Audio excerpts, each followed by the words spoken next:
This conference will now be recorded.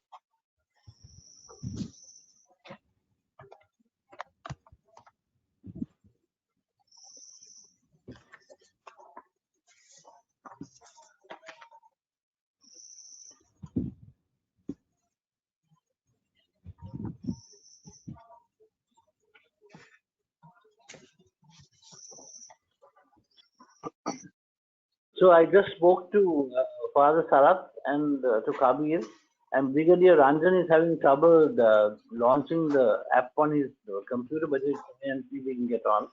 Other two will join us presently. So if you like, you can start, Dr. Yeah. Welcome to Dr. TSPR show. This is Dr. Tangella Shiva Prasad Reddy alias Dr. TSPR. Namaste, Adab, hello, and a warm welcome to the wonderful guest from Lanka, which is in crisis. And believe me, as we celebrate the father of Constitution, Dr. B.R. Ambedkar's Jayanti, and who is the one who has given us this Constitution so that people have every right to enjoy their life, and we ourselves are Constitution, so that people participatory constitutional democracy is the symbol of the growth of this great country alike, and our neighbors too.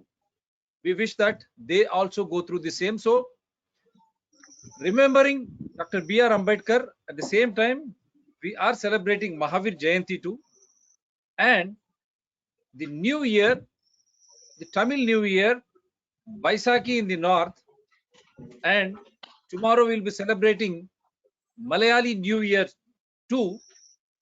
So everything is happening, and do not forget, I am being reminded in the afternoon that this is Lanka's New Year Day too. So my wishes and greetings to all Lankans and to all those in India who have been celebrating their New Year. On this eve, while we celebrate the New Year, how is that we are forgotten that we are people and we should have democracy wherein people should be the ones who should be ruling themselves through the constitutional property called elections, and after which you have a party-based government in power to take care of your welfare as well as your development. That should be in a transparent and accountable way. But of late, just not Lanka, I've been given a list of the countries: Chile, Nepal, Somalia. They send me big videos when I announce this program. With due respect to you all, I cannot club all these things together because I have not been invited. It is Lanka affair. What is happening in Lanka? Why is Lanka in crisis? What is the way forward? Let me show you some glimpses of it. Before that, let us just introduce our guest to the world now. So kindly, all my dear good friends from Lanka, introduce yourself, your name, what is that you do, which organization you represent. Subsequently, we shall start. Yes, sir, please. One at a time, sir. You can start, Gamika Gunawardana. Hello, good evening. I'm Gamika Gunawardana. My background is I've been in the media, stroke publishing, stroke event management industry.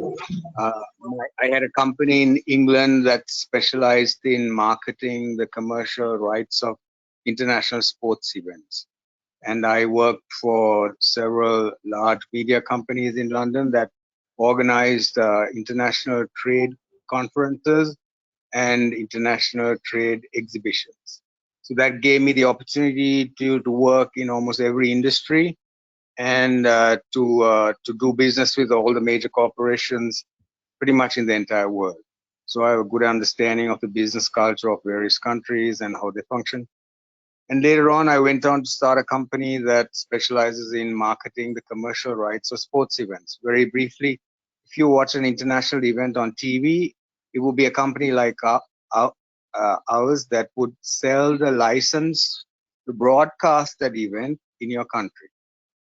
And soon after that, I returned back to Sri Lanka about 17 years ago and since I've returned for the last 16, 17 years, I've mostly been engaged in learning about agriculture, organic agriculture, indigenous medicine, and also I've been doing a lot of research on the entire global system, on how the global system functions, and Yeah. all the different all the key players that influences the functioning Yes. of it, as in various industries, banking, defense, Fine. pharmaceutical, you name it. So it gave That's me the great. time, because I didn't have to work for the last 17 years. It gave me the time to go into in-depth research into all various industries and how all these corporations are interlinked, and how Yeah. the banking mafia pretty much controls the entire world. Now That's fun. I that think I. also gave me, sorry. Yeah. Please. I think you're not done. Please go ahead.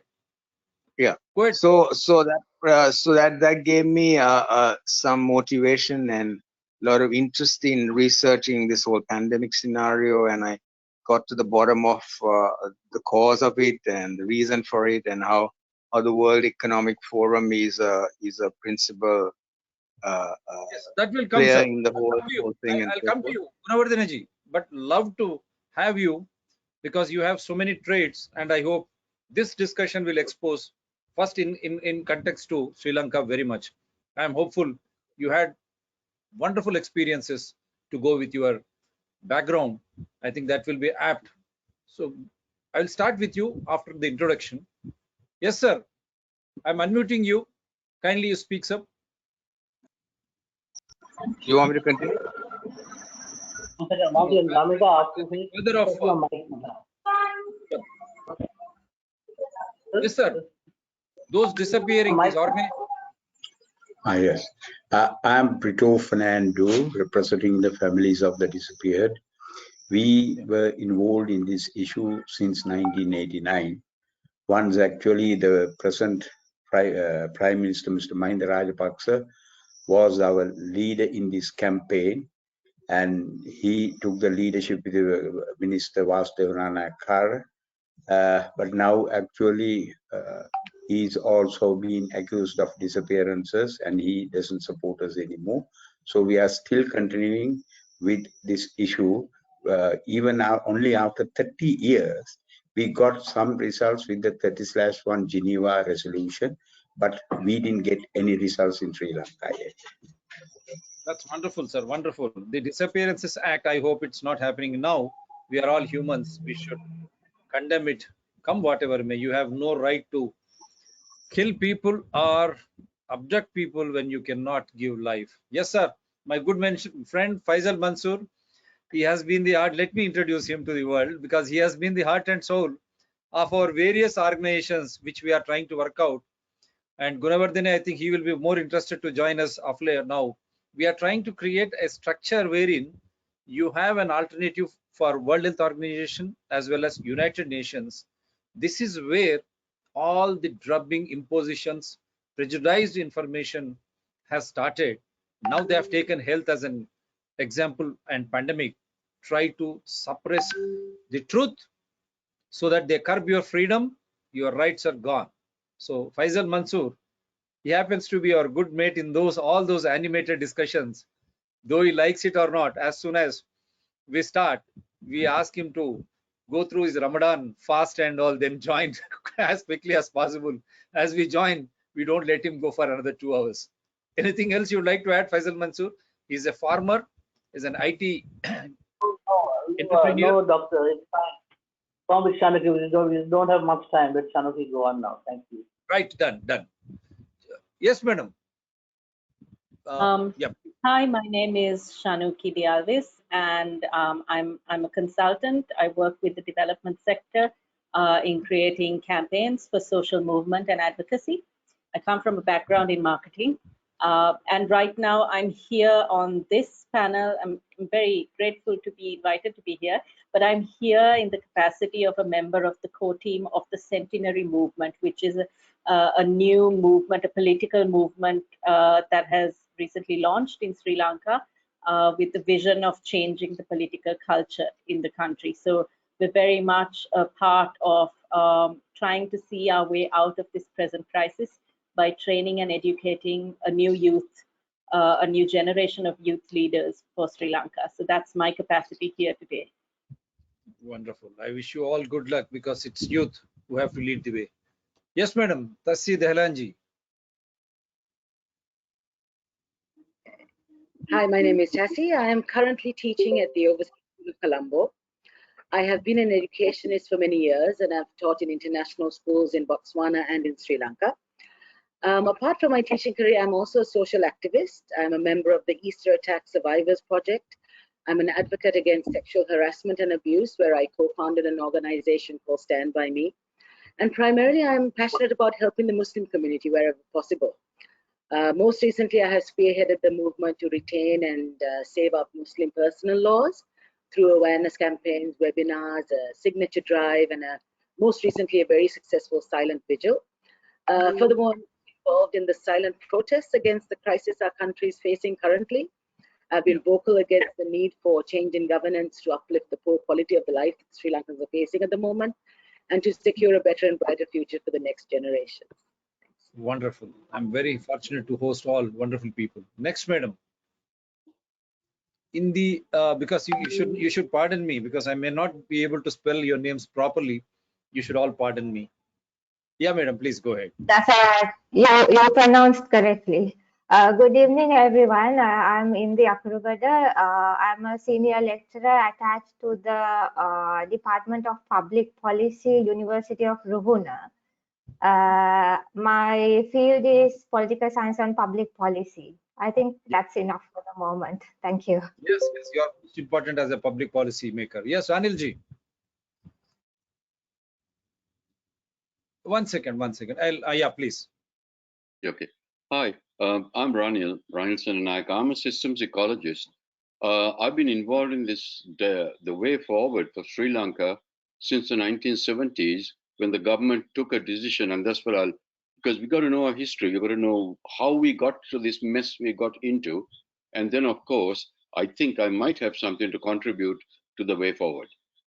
Thanks. Wonderful to host you. Yeah, next, madam. Sarika Sirivardhana. Yeah, please.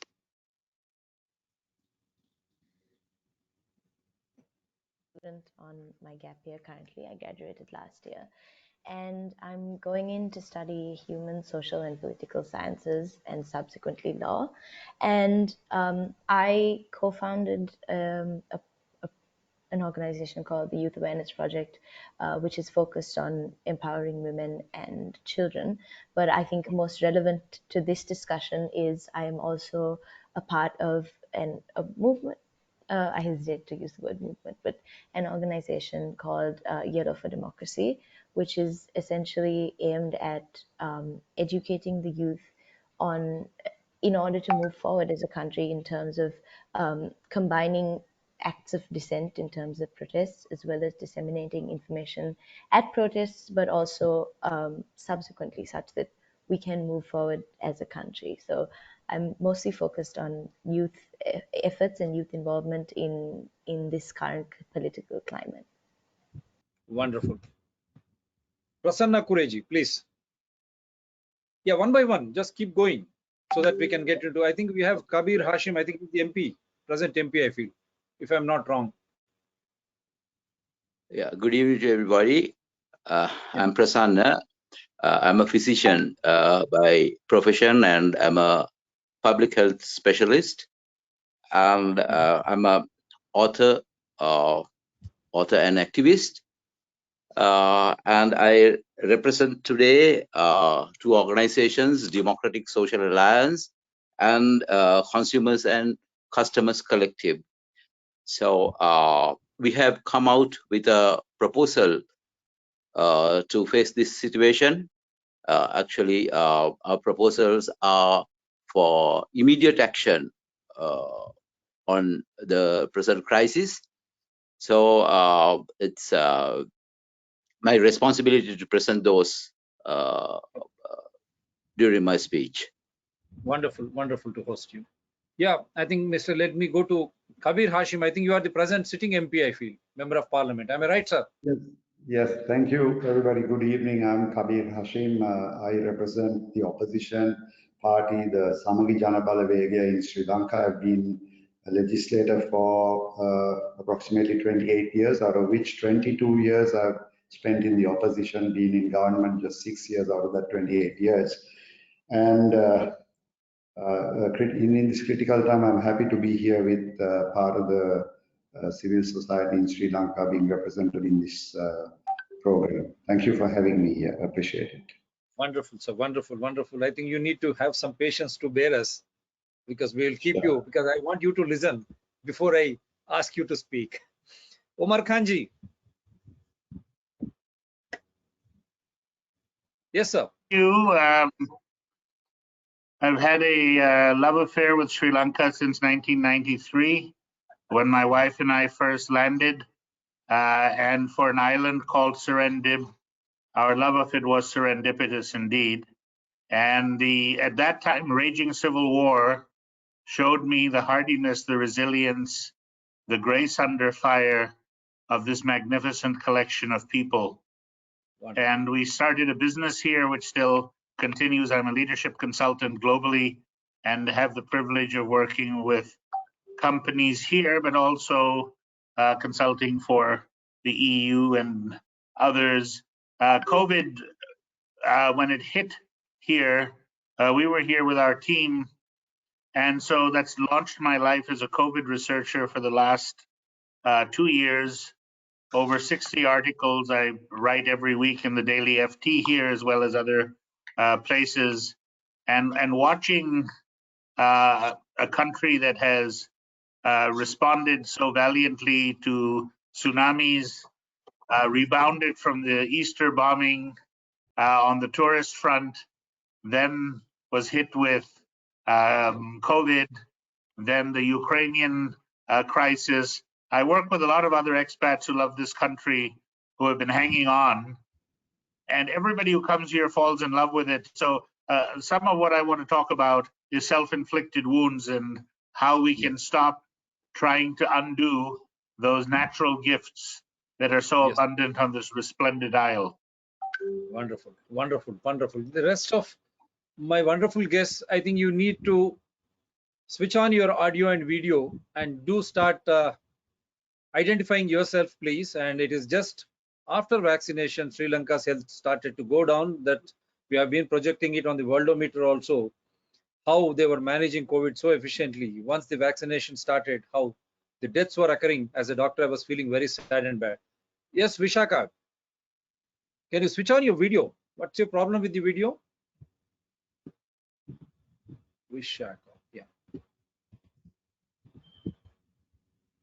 Yeah, introduce yourself. I think you do introduce yourself, please. Vishaka, you can speak. Harold, Dimitu has appeared in before also, I think. Dimitu Atapattu, introduce yourself. Switch on your audio and video. Harold is there on 2.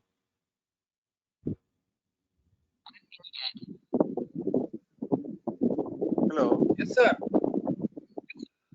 Yes, I'm Dimitu Atapattu, freelance researcher of history, religion and culture of Sri Lanka, and a traditional psychic healer and astrologer, and a social media activist. I'm here just as a participant. I think no special time allocated for me. Then I can participate as just only a participant. I think so. I said we discuss about that. So yeah, because you are going to be important. Yeah. You have to.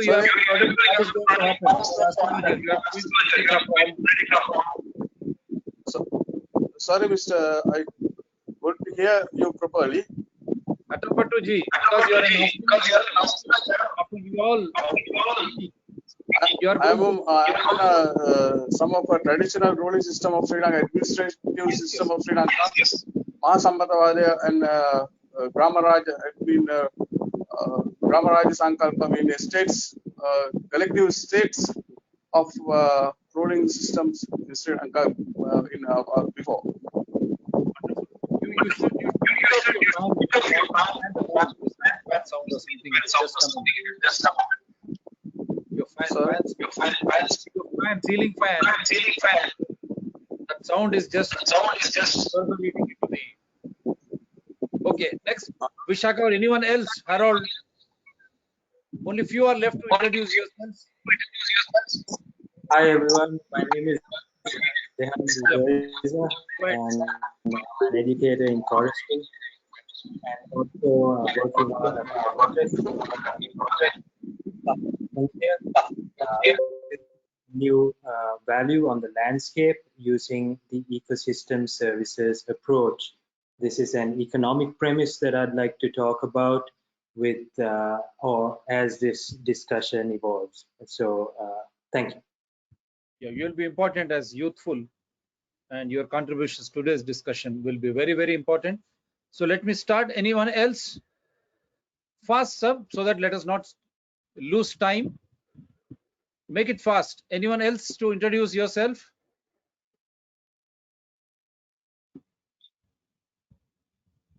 Anyone else?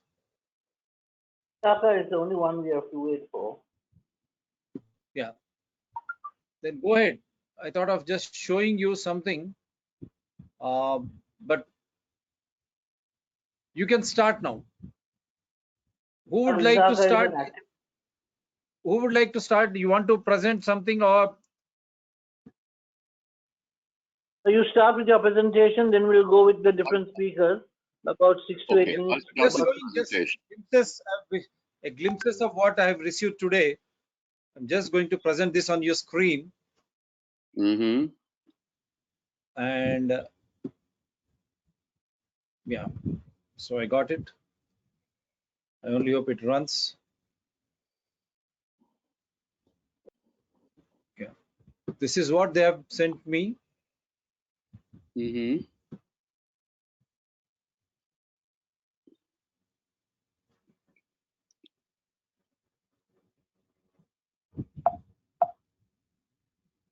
Page 3. Just passing this fast so that the world can have it.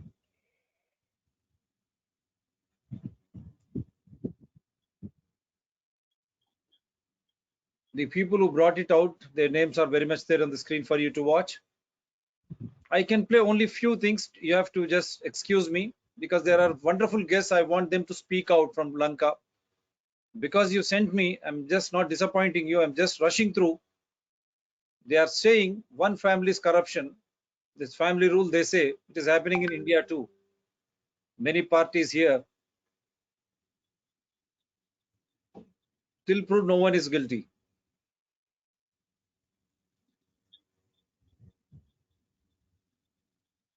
Family first, country second. Here too we find family first, state second. The battery of flattery received and enjoyed as lottery by a man from the coterie just flattens his growth inconspicuously but consistently. Family and extended family corrupt allies. Some names here, they have flashed. They have done some research on all these things.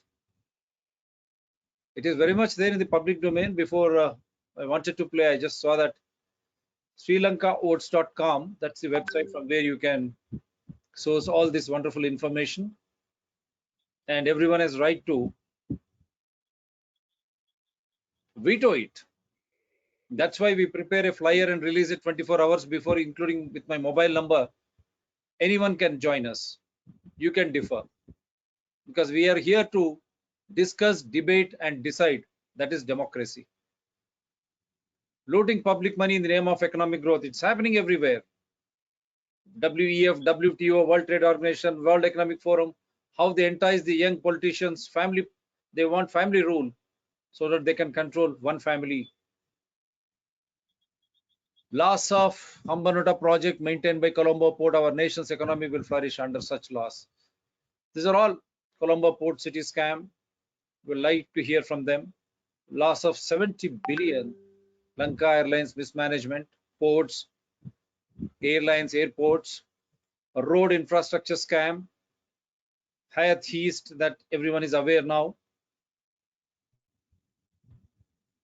Sri Lanka Insurance Corporation, gas, gold overseas, money laundering, Greek bond scam, other scams to construction of whatever it is. It's all there displayed on your screen, and you can go to www.srilankavotes.com to find all these. And you say here, you're all confused. I only promise to end the war in this country, not any one of these like frauds, corruption, and drugs. Apparently, 1 in 5 people in the world are Chinese, and there are 5 people in my family, so it must be one of them. Fine. China also doesn't want to help both Pakistan and Lanka when they are in distress. China Communication Construction Company, you're all aware. In a sense, China's investments are akin to predatory lending. They force Sri Lankans to borrow at higher rates for projects that economically benefit the lender, China. I think it is in Sinhalese.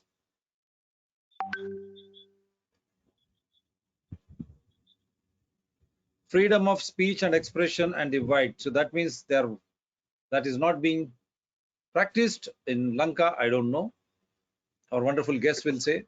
Rajapaksa turned on any dissent by even Sinhalese media and civil society activists. He confronted the world on human rights violations backed by China. It was the victor's arrogance. Some part I'm just trying to. Then here you find Chinese loans, and then how you land into these sort of problems. UNHRC, human relations, human rights. This is what is happening slowly. Comparison with world's most infamous dictators and corrupt politicians. And social impact on Sri Lanka after such big scams. Total loss, they put it at $54 billion. Epilogue, why Mr. should be behind bars. That's for the people of Sri Lanka and the world who love democracy to survive. So here are some of the things. Yeah, this is one aspect which I'll close it now. And then there is another one, which is the youth of Sri Lanka. They say Sri Lanka youth won't let island nation maroon in financial crisis, change course in 7 days. They have been shouting from the rooftop. This is for the headlines from me. And now you can start the discussion straight away. I'm going to put all these. I will end them. Yes, one by one you can start, sir. So I will not have interference going on. Yeah, Dr. please go ahead. Silva, can you give me the screen, please? Yes, then yes, I can. Yes, Thank Mr. you. Rani. Yeah. Thank you. Okay. You are the presenter now. Please go ahead. Thank you. And now let me see. Okay. Can you see my screen? Not yet. Not yet. So then it's not coming on. Why? I'll say screen. Share screen with the media and sound. Both you have to click. Oh, okay. I just screen. Okay. You tick that bracket and then. Okay. Hold on. Let me see.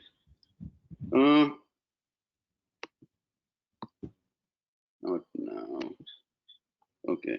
Screen. It does not allow this. I'll do one thing. Yeah. Come out of it again. I'll make you. Okay. Someone else. I'll make them presenter and then bring you up. Again, I'll make you. Where is Rani? No, I'm going to make you presenter. Don't worry. These channels are regularly on the hit list, and I'm not showing another document from IMF and WEF how Lankans have been crucified, because I want you to speak out. Yes, Mr. Ranil, you are the presenter now.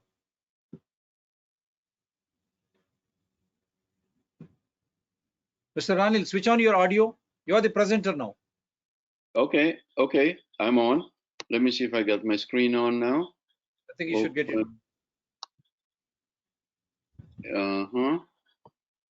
Or else you share it with me. I'll play. Okay. How do I do this? I'll just leave my mobile number, my WhatsApp number. You Send it through WhatsApp or through my mail. Send me a mail because it's yeah. Send me a mail to my. Then I'm putting it for everyone. Yeah. Meanwhile, I want someone else to take the floor. Somebody else can do Someone this. else Yeah. start. Yeah. Someone else start. Yeah. Whoever. Go ahead.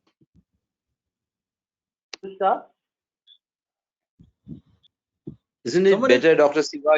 Isn't it better, Dr. Siva? You name whoever should be speaking.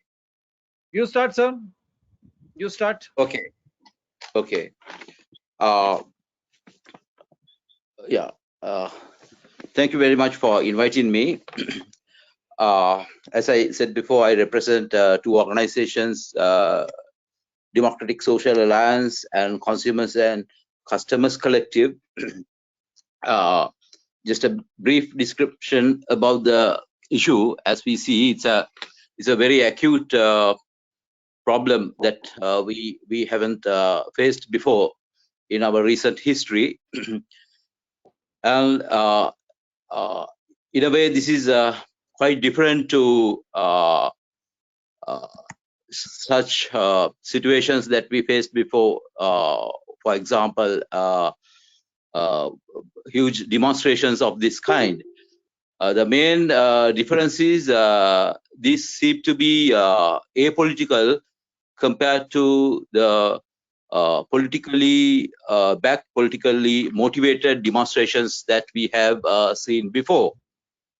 And again, the other feature that we see is there's a large gathering of youth who are involved in this, who identify themselves as the members of the new generation, and their common popular slogan is "Don't mess with our generation." So here they have conveyed a very clear message to all of us, and I think their presence cannot be ignored. And at the same time, we see, well, at the very beginning, when these demonstrations began, we saw it was a kind of a threat to the organized political order of this country, and there were many political parties who kind of trying to criticize this. But anyhow, I think all the critics were silenced and sidelined with the growing demonstrations. So even I was there in the demonstrations yesterday, and what I personally experienced was there is a lot of vigor, commitment among the demonstrators, and it seemed to be that they are very keen taking this, continuing this. So anyhow, what we basically would like to see is that our country is anyway in a very bad situation, and today we came to know that we have officially announced that we are not in a position to pay back the loans, at least for the time being. So I understand with that we fall into the category of failed state or default state. Mr. So Mr. Prasanna, sorry, yeah. Let me help you now. See, what is the problem first? Why Lanka is shut down now? Why Lanka is bleeding? Why Lanka is in dark? Why people are on the roads? Bullet points. Okay. First, second, so third, fourth. Right, sure. Actually, I mean, those are the things that I would be addressing in my presentation that I'm supposed to present to the crowd. So I will, yeah. So I mean, till now I was trying to give a preamble to my presentation. Okay, so Will I make you presenter? now you're right. Okay, so stopping it at that, and now I will get on with my presentation, which is 10 proposals that we propose, and these 10 proposals we expect to be taken up immediately or for immediate action to solve this problem. Shall I make you a And presenter? these, Shall I make you a presenter? You want me to make you a presenter? You no, want no, to no, share this? no. I will just read out from this document that I have in hand. Yeah. Please go ahead. So yeah, as we have identified 6 broader areas. One is with regard to establishment of democracy, because we think failure of democracy is one major issue here. Then the issue of protecting national wealth, formalizing administration, establishment of rule of law, and provision of urgent assistance to the needy segments of our population. These are the broad areas, and under those, with regard to establishment of democracy, we propose abolishment of executive presidency, or if that cannot be done urgently, at least to revert back to the 19th Amendment. So that is our proposal number 1. And number 2, in terms of protecting national wealth, we propose to limit the cabinet ministerial portfolios to 20, and to scrap all other ministerial ministerial portfolios like deputy ministers and state ministers, etc., and also to reduce all ministerial perks, including the security expenditure, by 50%. The next proposal is to disclose the salaries and perks of all top governmental officials, including the members of the director boards of the statutory institutions. And by disclosing this, and thereafter to bring in ceiling to these drawings to acceptable reasonable limits, because we know that like the politicians, even some government officials are very much involved in this forgery. And number 4 in our proposals is to make all governmental transactions, including the tenders, to make them accessible to the public for their study and scrutiny through the respective websites of the ministries and departments. The 5th point is to dissolve the director board of the Ceylon Electricity Board. Today we have a very acute problem related to electricity supply, and again, this is not a one-off thing. This has been happening for the past many years, recurring from time to time. And again, a well-known reason is there have been rampant corruption. I have joined. I managed to get over the technical problem and I have joined. Wonderful, sir. I'll call you once your turn happens. Immediately I'll call you, sir. Don't worry. Next itself I'll call you. Yeah. So what we ask is to dissolve the present electricity board membership, and to appoint a new board membership who are capable of addressing this issue. And in terms of formalizing administration, we propose all cabinet decisions to be made accessible to the public for their study and scrutiny through their relevant websites. The next point is to expose the educational and other qualifications of the high officials, including the government top brass, the bureaucracy, and these to be scrutinized by a special commission appointed by the parliament, and unqualified persons should be expelled with immediate effect, and the vacancies created thereby should be filled by calling applications and selecting through interviews and competitive exams. The eighth proposal is to implement and give wide publicity to a programmed aid at eliminating corruption in the country at all levels. And we propose to get the assistance of the university academics and civil activists who are especially interested in this field.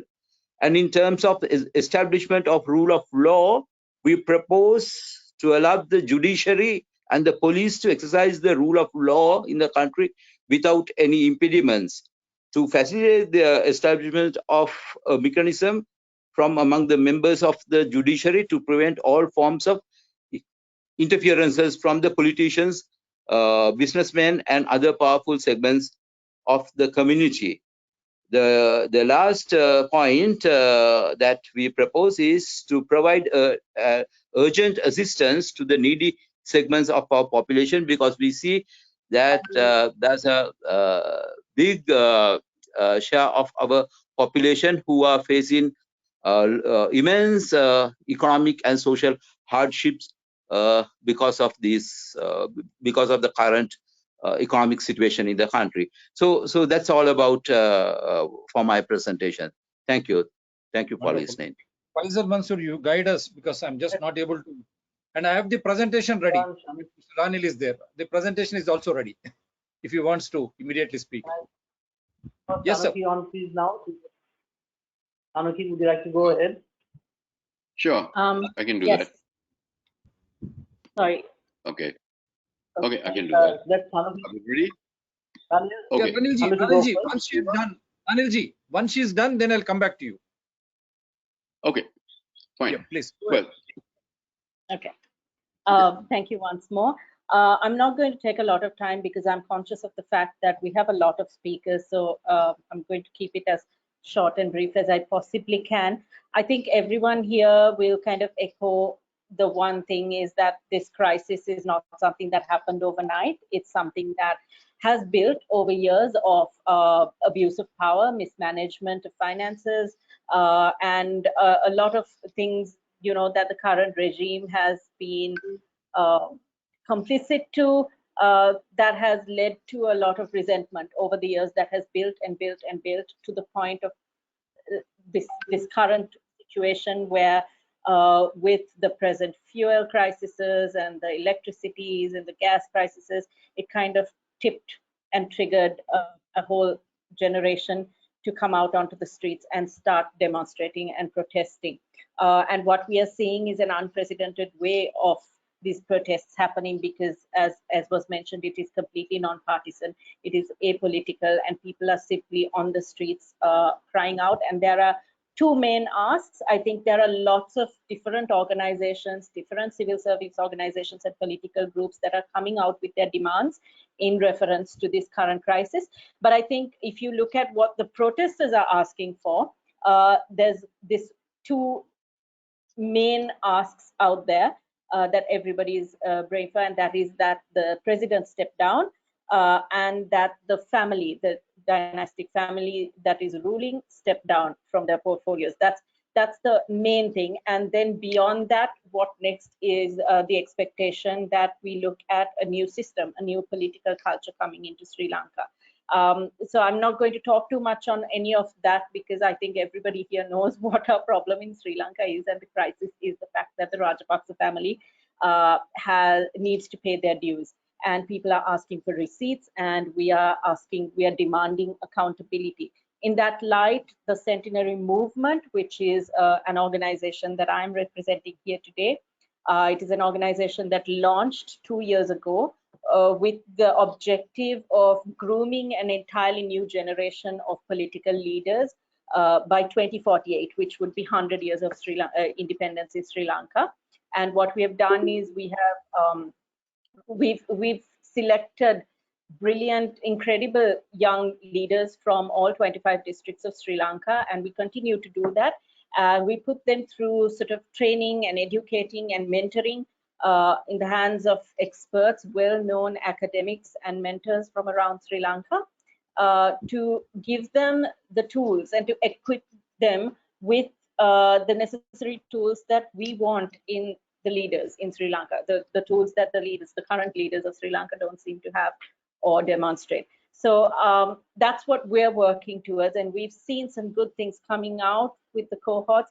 And within these young people who are being trained now to take over or to sort of run for office in the future, they themselves are coming out with their policy asks. They're developing policies under different pillars on how they would like to see Sri Lanka moving forward.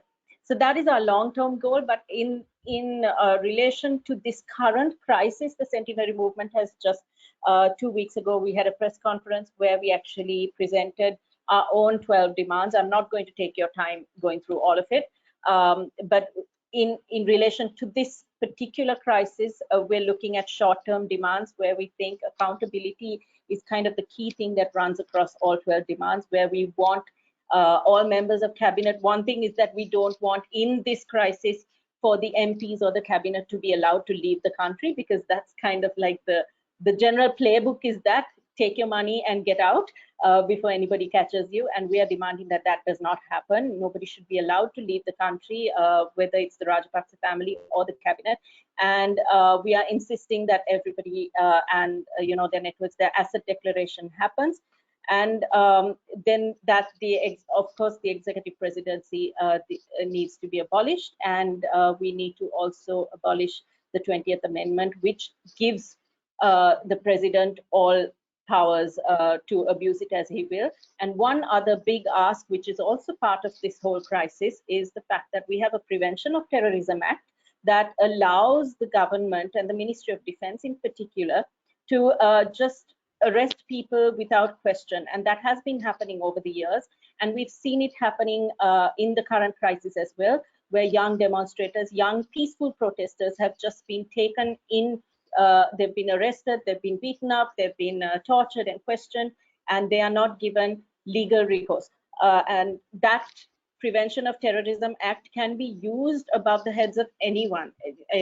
The government can just come into my house and take me into prison without any questions, and my parents wouldn't know where I am. And that's happened to journalists, it's happened to dissenters, and that's been kind of a tool that's been used to keep people quiet. And so one of the asks that we are demanding right now as well, because there is a crisis at stake, because there are young people out there protesting peacefully. I must stress that it is peaceful, because the international media has continuously said that it's violent protests. It is not violent protests. They are being very peaceful about it, but they're being very violent.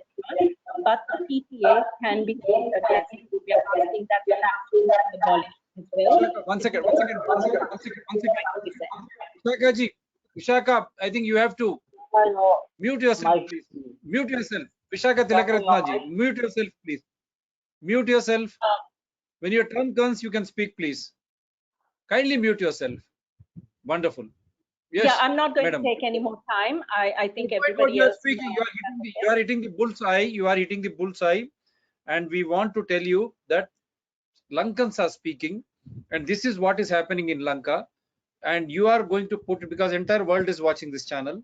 And I assure you, all those youngsters who have been disappearing, bring their photographs, their family names. Next time when we do a show, we will have everything flashed on the screen so that the entire world watches, because we are here to protect democracy, people participatory constitutional democracy. Please go ahead, madam.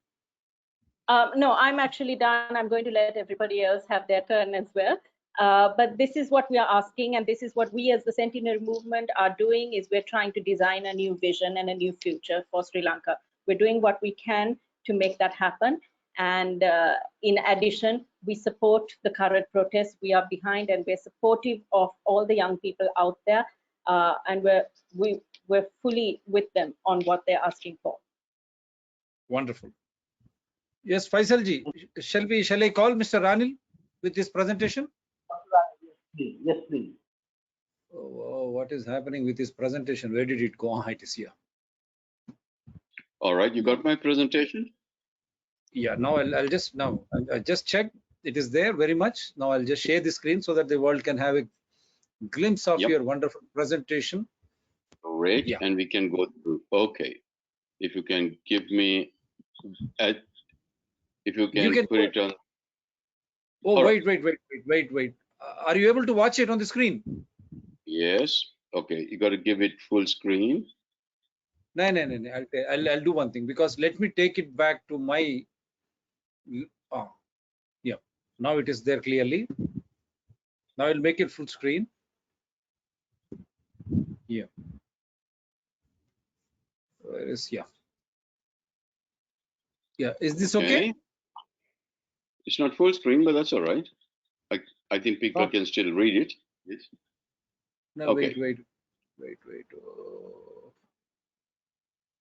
Option. No. This is not the one.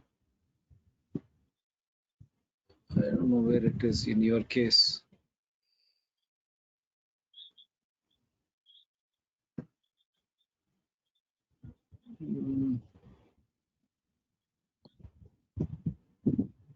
Oh, it's just coming out of it. Again. I think we can read it the way it was, Dr. It will take too much time otherwise.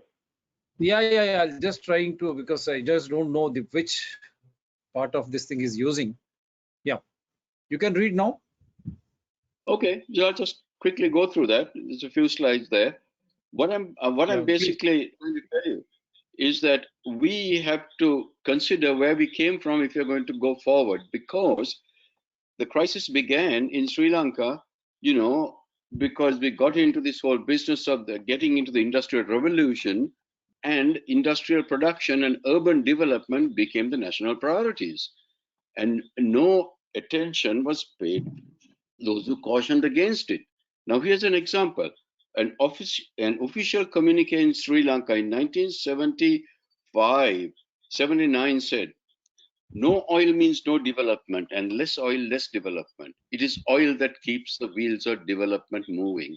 And up to today, this is what runs this nation. Now, if you look at what, in contrast, where the oil comes from, in Amazonia, where this little hut is, where these people live in Amazonia, under them there is oil. They say oil represents the spirits of the dead. Ask it for power, you sacrifice your children. And looking at what's happening to the planet today, it certainly looks like, the unlettered Shwa in Amazonia were more concerned about the future and their children than our nation's parliament that you saw there. Next slide. When you go to the next slide, you see what happens with this development process. As you move land into industrial production and urban development, you start losing the ecosystem services of any landscape.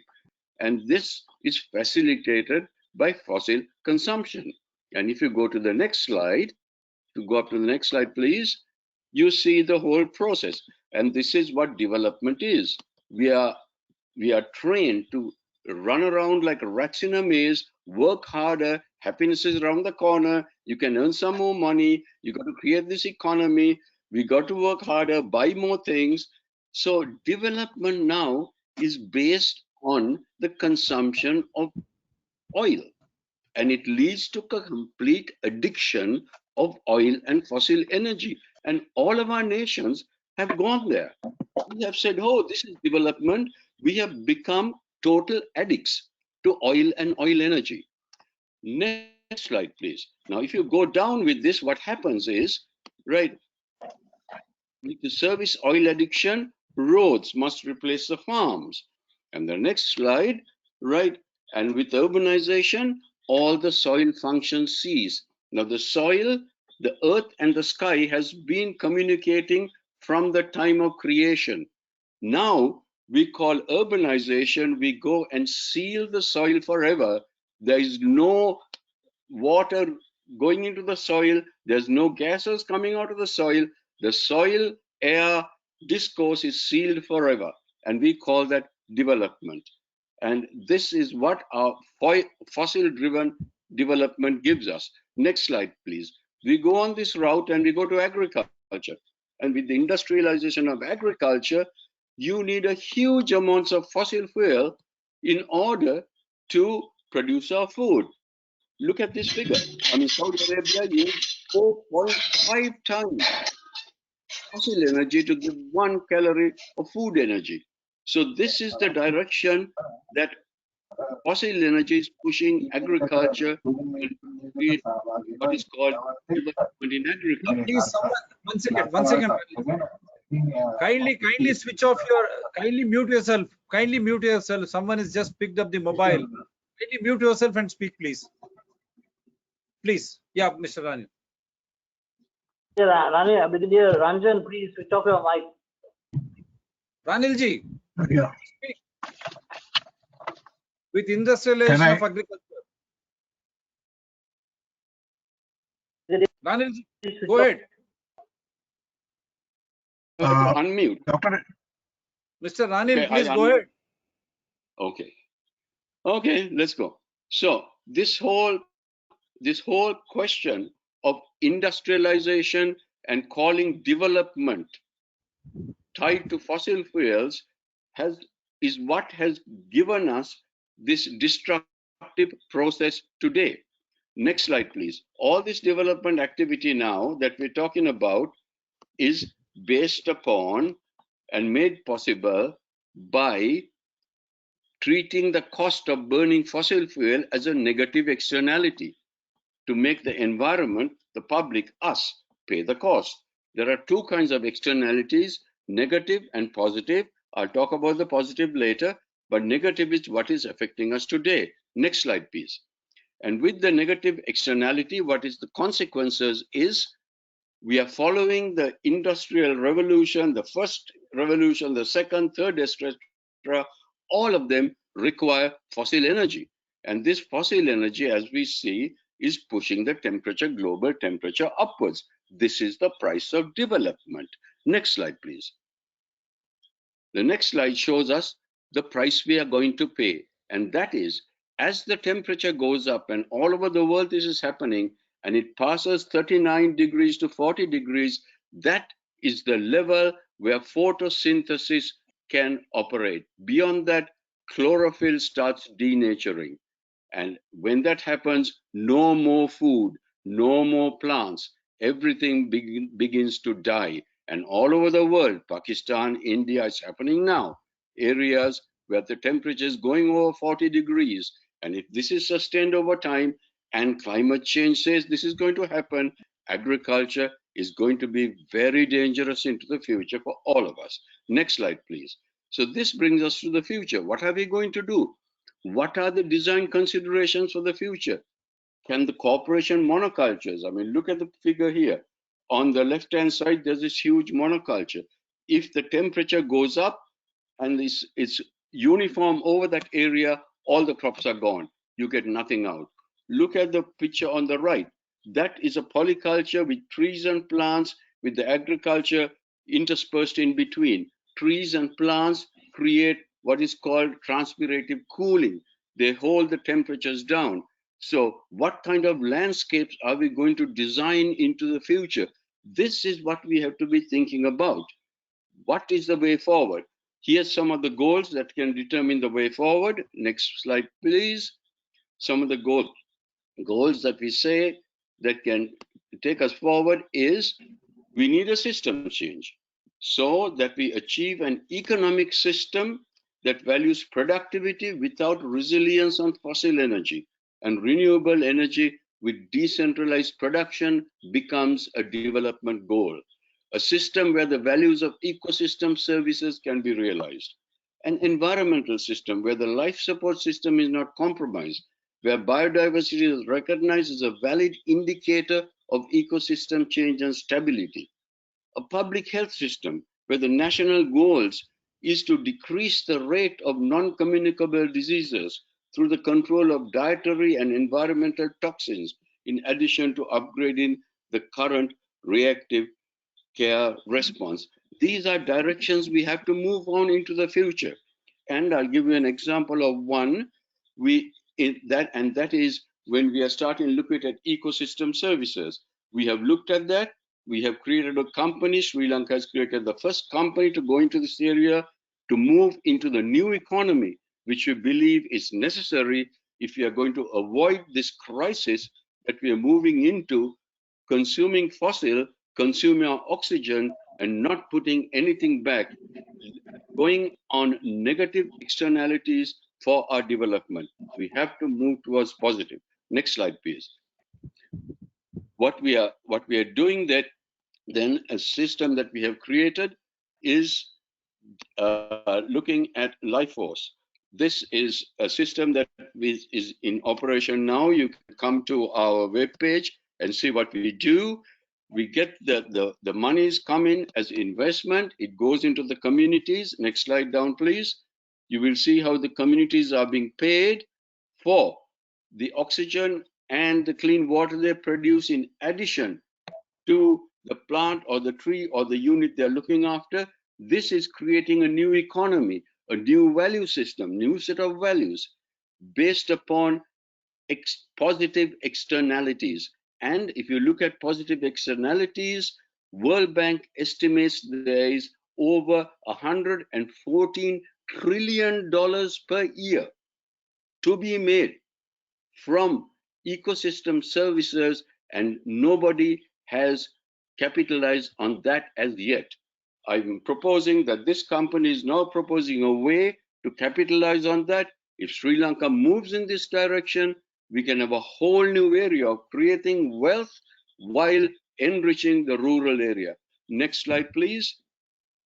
It shows you this shows you the summary of a unit we have been working with. These are the war widows up in Cherikulam who've been working with these number of units, and you look at the amount of oxygen they have produced and the clean water contracted that they have produced, and you look at the dollar value, and then you can see the potential of using these ideas to develop a totally new direction of development and get away from fossils.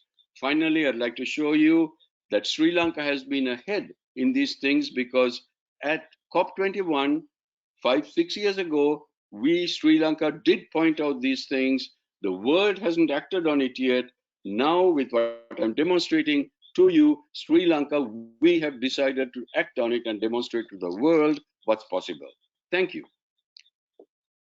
Yeah, that's a wonderful presentation, and I hope you'll agree your non-fossil way of approaching the issue through Dr. TSPR channels. We are connecting people from wherever they are. You need not come to the studio. I need not send you any camera. And this is how we should be. Only when in need, we can have physical interactions. Wonderful presentation, Mr. Anilji. Yes, Faisalji, go ahead. Go with Brigadier Ranjan now. Ranjan, can you keep it to 6 minutes, please? Yes, okay. Thank you. Thank you very much. Can I start now? Can you hear me? Yes, sir. Yes, sir. Please go ahead. Can you hear me? Yes, sir. Yeah, thank you. I'm among the very few still remaining in the land of the living who were eyewitnesses to the handing over of our country by our colonial masters to our leaders for self-rule on 4th February 1948. I can still see in my mind's eye the Duke and Duchess of Gloucester, who represented the Queen, Sir Henry Monk Mason Moore, the Governor, D.S.L. Lanka, the first Prime Minister, Sir John Kutalavala, S.W.R.D. Bandaranaike, T.B. Jaya, G.G. Ponnambalam, S.J.V. Chelvanayakam, to name a few. Our colonial masters handed over to our rulers a country whose economy they developed to be among the foremost in the region. There were no debts or liabilities. There was no need for deficit budgeting. In fact, the Galway project, the first development project we undertook, was completed with the funds they left behind for us. Today, after 74 years of self-rule, we are a bankrupt country. The downward trend accelerated about 1956 when populist ideology combined with race and religion began to dictate the country's political direction. The rulers who rule the country during this period and their parties are accountable to the sovereign people for this gross mismanagement. They have forfeited the right to govern us hereafter. That is what the protesters are saying all over the country and abroad when they demand a complete overhaul. The way forward. First, the IMF assistance sought should be given to a government the people trust and have confidence in. Second, this objective can be achieved in one of three ways, and the IMF should demand it. First, either by holding a fresh general election, or holding a referendum, or imposing sanctions on those who are politically and administratively accountable. If current laws are inadequate, new laws should be passed to achieve this objective. If the danger of extra constitutional action with its attendant bloody consequences is to be prevented. Further, 1. The country must negotiate for a moratorium on loan payments. 2. Negotiate and restructure loans to be paid back. 3. Transfer to the IMF loans taken on commercial terms, especially from countries like China. 4. Reduce import expenditure by increasing agricultural and industrial production. We did this with turmeric. 5. Increase import income. India's agricultural exports alone crossed $50 billion in the financial year 2022, in spite of COVID-19 and unprecedented logistical challenges. 6. Privatize loss-making state-owned enterprises. Even India privatized Indian Airlines, selling it to Tatas. The private sector should be the engine of growth. It should be in the driving seat. 8. Stop import of all non-essential items until the economy is revived. 9. Obtain technical advice and restructure and rebuild the country's financial and political institutions. If it is claimed we have the expertise, I agree. Unfortunately, our homegrown democracy has no room for them. 10. Seek bridge financing to tide over the interim period. 11. Take suitable and decisive legal action against all those responsible for this financial debacle to ensure it will never happen again. 12. The advent of the IMF will improve the country's credit rating and investor confidence. Much more can be done to improve ground conditions to attract investors. Ease of doing business needs to be improved and brought on par with other countries. The work ethic of the workers has room for improvement. Here we could take an example from Japan. Make in Sri Lanka should be the slogan. 13. Send a petition to IMF online or otherwise, stressing the importance of giving its aid to a government the people trust. Giving aid to be handled by the incumbent government which is accountable is wasteful. The petition should be signed by at least 7 million signatories. This will prove to the IMF beyond reasonable doubt that the incumbent government has lost legitimacy. This pressure from the IMF will be a great force to hold fresh elections. 14. The Constitution be suitably amended. Constitution should be suitably amended so that the cabinet reflects truly, not literally, the multiracial and multi-religious composition of Sri Lankan society.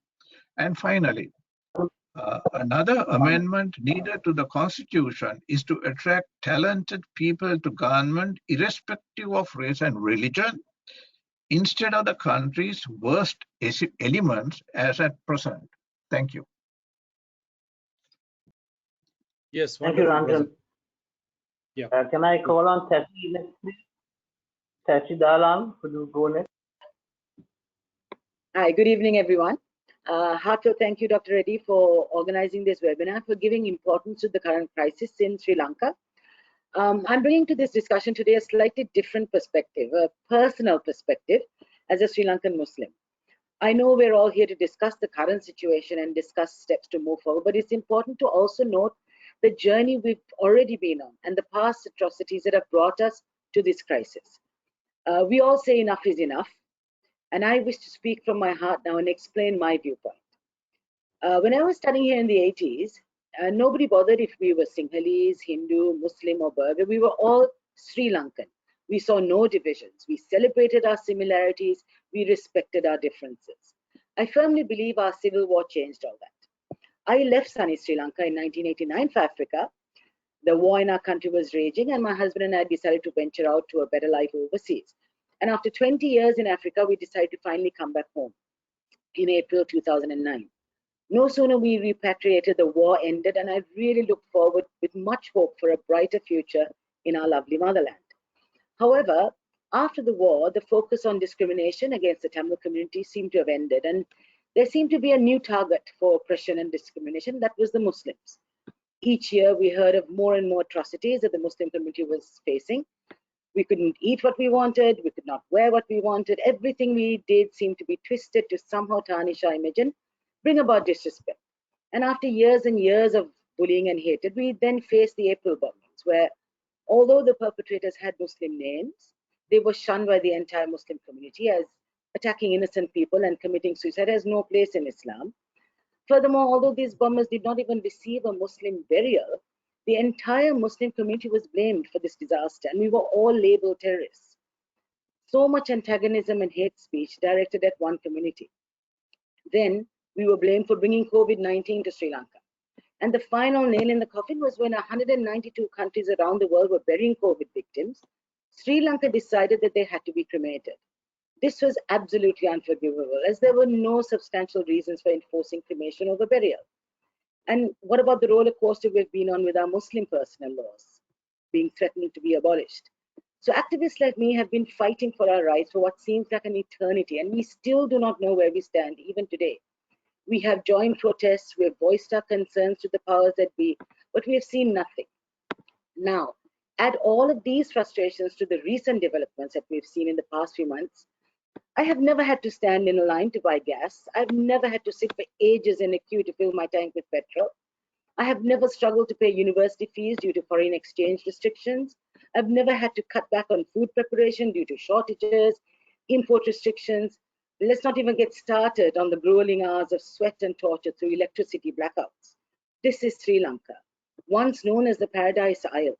The pearl of the Indian Ocean, our motherland was referred to. Look at the sorry state we are in now. Recently, there has been an uprising of all citizens, a call to stand together as a united Sri Lanka, and it is happening everywhere. We are finally one, united in our diversity, filled with a sense of purpose and a common goal to save our wonderful country. My heart goes out to the people who have lost their jobs and cannot put food on the table, and my heart bleeds for the school children whose education has been disrupted. I feel for all the people who cannot afford basic essentials due to the skyrocketing of prices and the rationing of products. I empathize with all the mothers who are suffering with crying babies due to lack of milk powder, lack of nourishment, lack of electricity due to power outages. Yes, all of this is terrible, but we are facing our worst moments now, because after days of hundreds of thousands of Sri Lankans protesting for a change in governance, nothing has come about. We need strong leadership to take us out of this quagmire, set us on the road to recovery. We need things to change. We cannot go on destroying this once beautiful, resplendent isle. Our future generations need a place that they can call home. They need to be proud of their heritage and be patriotic to their motherland. We see so many youngsters wanting to flee to other countries. Why? We owe it to them to enforce the change that is needed. Thank you. Wonderful, wonderful. I think, don't worry, we are all humans first, and then we're all citizens of combined countries. So my heart goes. Yeah. Pakrugoda, are you there? Thank you. You need to switch on. Yeah. Thank you. I hope you can hear me. Yes, please go ahead. Okay, so I'm going to take an academic viewpoint in this talk, and I will not get much time. I call the current crisis in Sri Lanka as a politico-economic crisis because I feel that the arbitrary political decisions of the current regime led to an economic crisis at the moment, and it's a kind of like it's a bunch of crises. It's not one, and also this economic crisis drove the people to protest. Now the people ask for a political change, so it's a kind of crisis coming as stage by stage. So now we are in a turning point, as many speakers mentioned here. And at present, we observe that the passive public sphere we had earlier has turned into an active political movement. That's a very positive thing, according to me. So earlier we had different protests in different places in the island, and they had different demands. So like teachers, farmers, and university students, many of them did protests in different areas and fought under different slogans. But now we have come under one common slogan. So all the people, I mean, majority of the people say, go home, Gota. So it's a common slogan now. And then the specialty here is that now the people who voted for Rajapaksa criticize them and pointing out on their fraud, nepotism, extremism, corruption, and governing malpractices. It's interesting, and also we have to think in a different perspective. I would like to say, now here we need to ask why these people did not feel these things earlier when they voted in the presidential election and the parliamentary election. Why now they are talking about these things? So I have a question about this, and why they have decided to like vote to Rajapaksas, and later why they have decided to protest against them. So it's interesting. That's what I'm telling. And also now there is a big fight for democracy. During the previous government, the good governance era from 2015 to 2019, some of the extremists, they tried to draw a different picture about democracy. They said like it's not the way to rule a country. But now, again, the need of democracy has come out, and the people and the youngsters who promoted the image of Gotabaya Rajapaksa and also the government, they have got a turning point, and they say, okay, now enough, now go back. And I would like to ask why these people suddenly changed.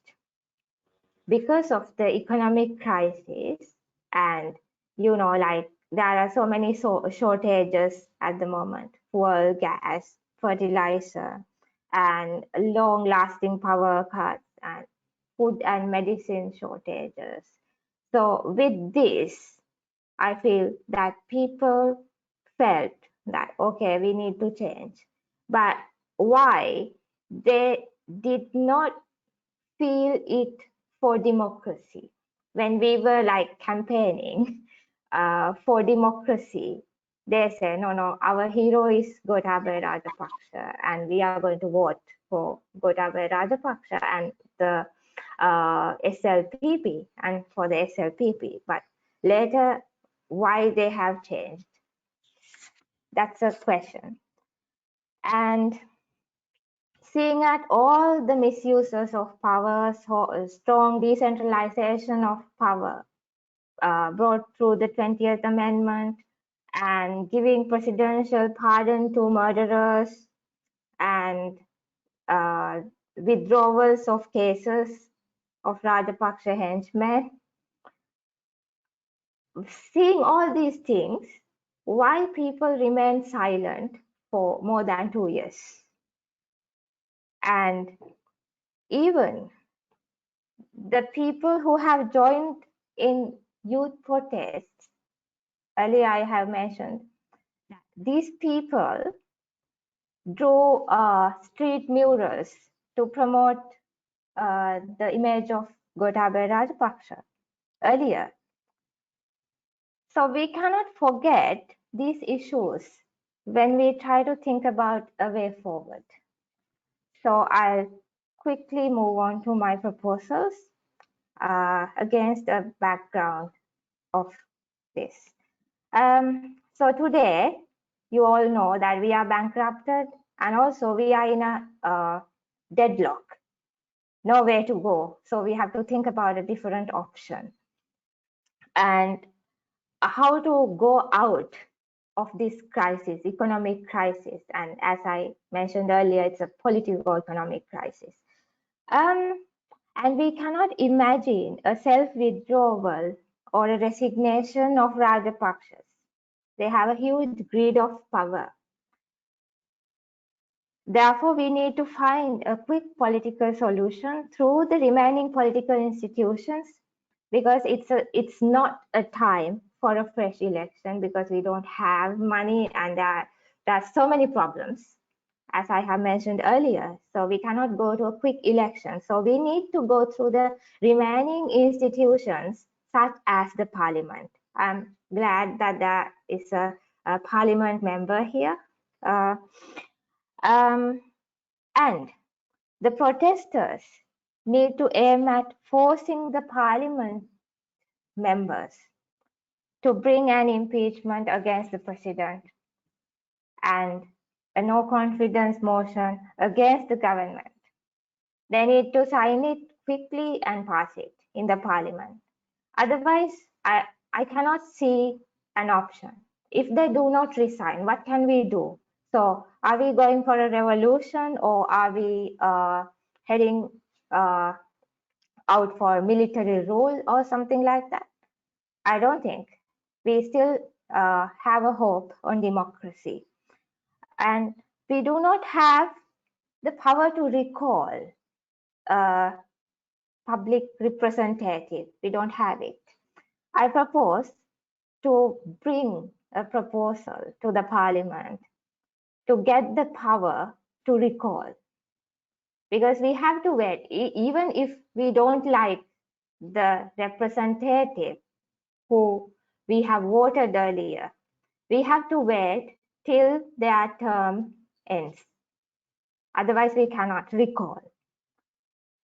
And finally, against the background of the current situation, so we need to find constitutional solutions via the parliament, because the time is limited. So now we have to act. No time. Thank you. Wonderful. Yes, Faisalji. So now I would like to call on Mr. Kabir Hashim MP to tell us about his experiences in the government and how he got here and how his party thinks are going to move forward. I hope he will relate all the speakers' echoing voice on democracy. Yes, thank you. I have a hard job, I know. So what I have to say is, I think somebody asked me to tell me how I got to Parliament and stuff. I'll be very brief. In 1994, I contested as a young person with Gamini Dissanayaka, and I won the elections, got elected. I've been in Parliament for the last 28 years, representing the Kegowal district. And as I said, I've been most of the time in the opposition. The majority of the time I've had just in the 28 years, 5 to 6 years of government. In that period, I've seen a lot, and there's this thing about all 225 MPs should be kicked out, and I think that's absurd because, like in any profession, there are bad people. Unfortunately, politicians, the majority are bad, but that doesn't mean everybody is bad. If you take the doctors, most of the doctors who got free education are manipulating the system and making loads of money. They have no ethical duties when they work. The lawyers, they do all kinds of stuff which is not ethical. In every profession, there is the same issue, right? But that doesn't mean you put everybody in one basket, because there are people who are committed, who have stood for the right thing for democracy. And in the last, there's a lot of things to say, but it'll take too much time. But just to tell you what really happened, if you look at where we went wrong, I would say that this is not to also say that that my party did everything right, but up to 1994, there was a policy on which the government worked. There was a clear economic policy. The open market economy was the one that was pushed by the United National Party, and we opened up, and as you know, we got the free trade zone, which was one of the first in not South Asia, in Asia. Even the Chinese Prime Minister Deng Xiaoping sent a team to look at our model. That was how good we were, how early we were. And we started manufacturing exports. Then we started the garment factory concept, which was excellent. We started earning millions of dollars. Then we started also foreign employment. We started our embassies and diplomatic relations in the Middle East for the first time in the 80s.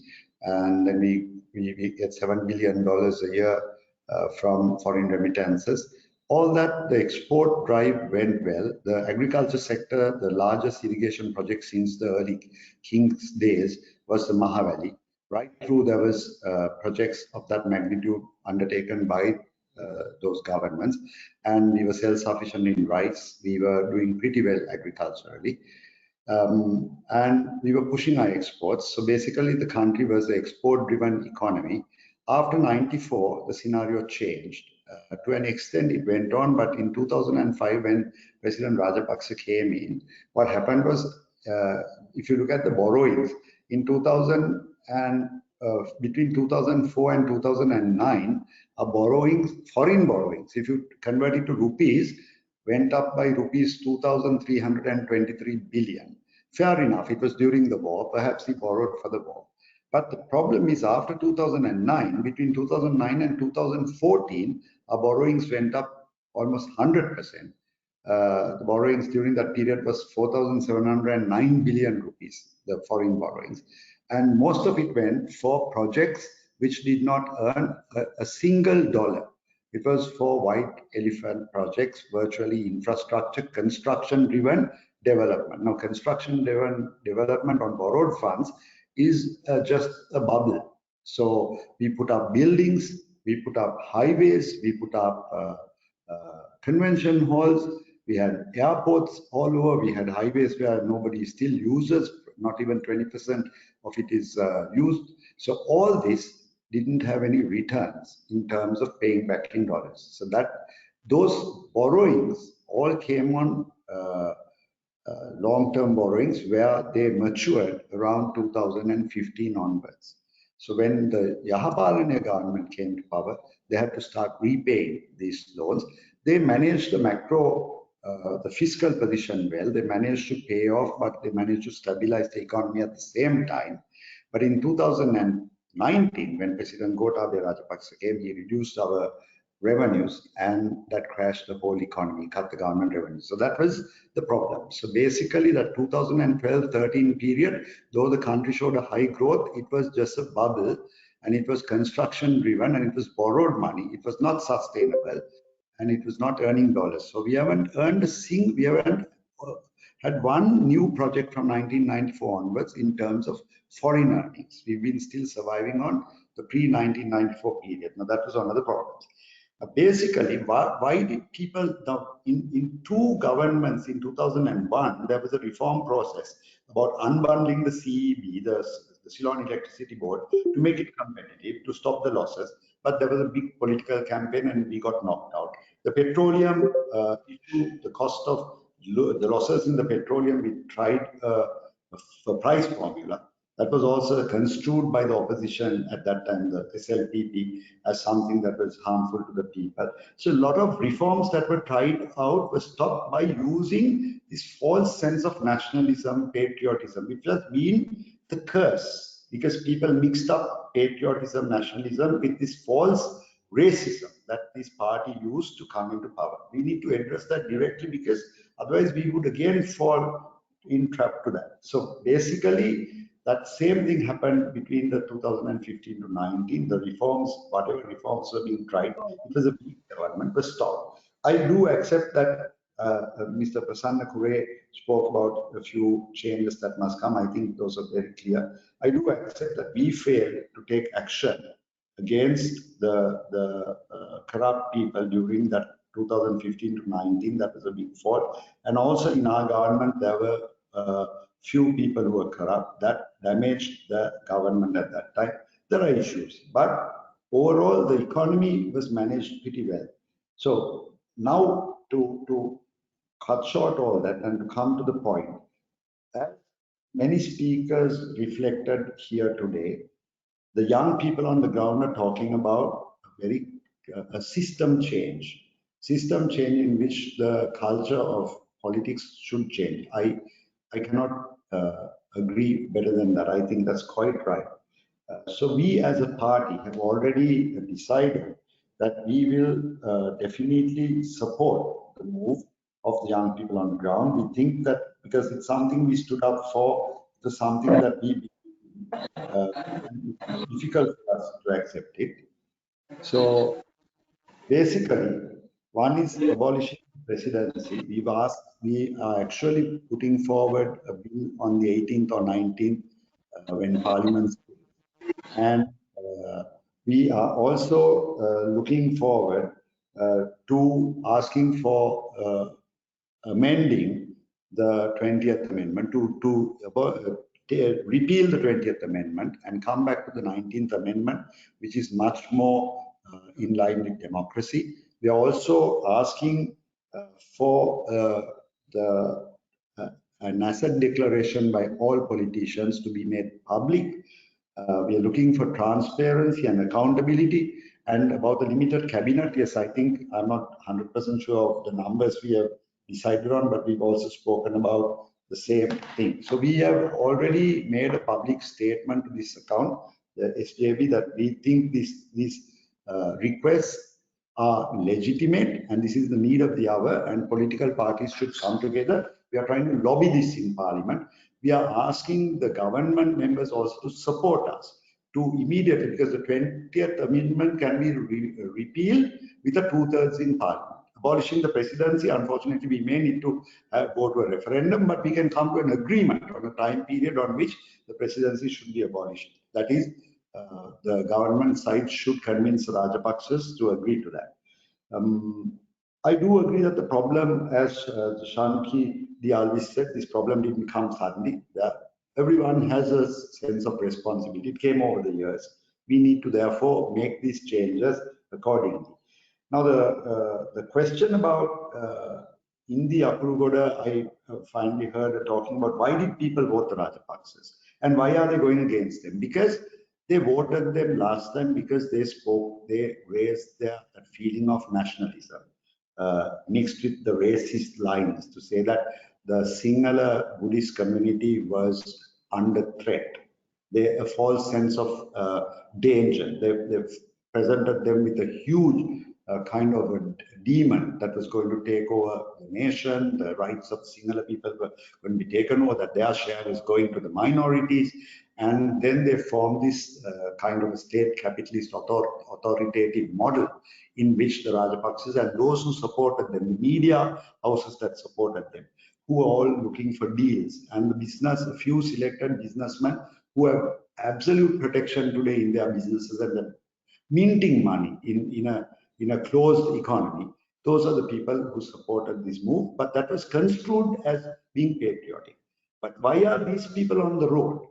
Because in the last few years, they never got affected by anything. Because in the last few years, it was either the very poor in the villages, the farmers, maybe the minority communities who were at the brunt of it. But for the first time, every citizen of this country, whether he lives in the upper class in Colombo 7, or whether he lives in a village or in the urban or suburban area, most of their people who use air conditioners can't put their ACs on. They can't put their generators because there is no diesel. So they can't run their vehicles. So anybody and everybody is affected. Now they began to see there was something wrong. So people have got affected, right? Every citizen is affected in some way or the other. So it's a good call. It's a wake-up call for the country.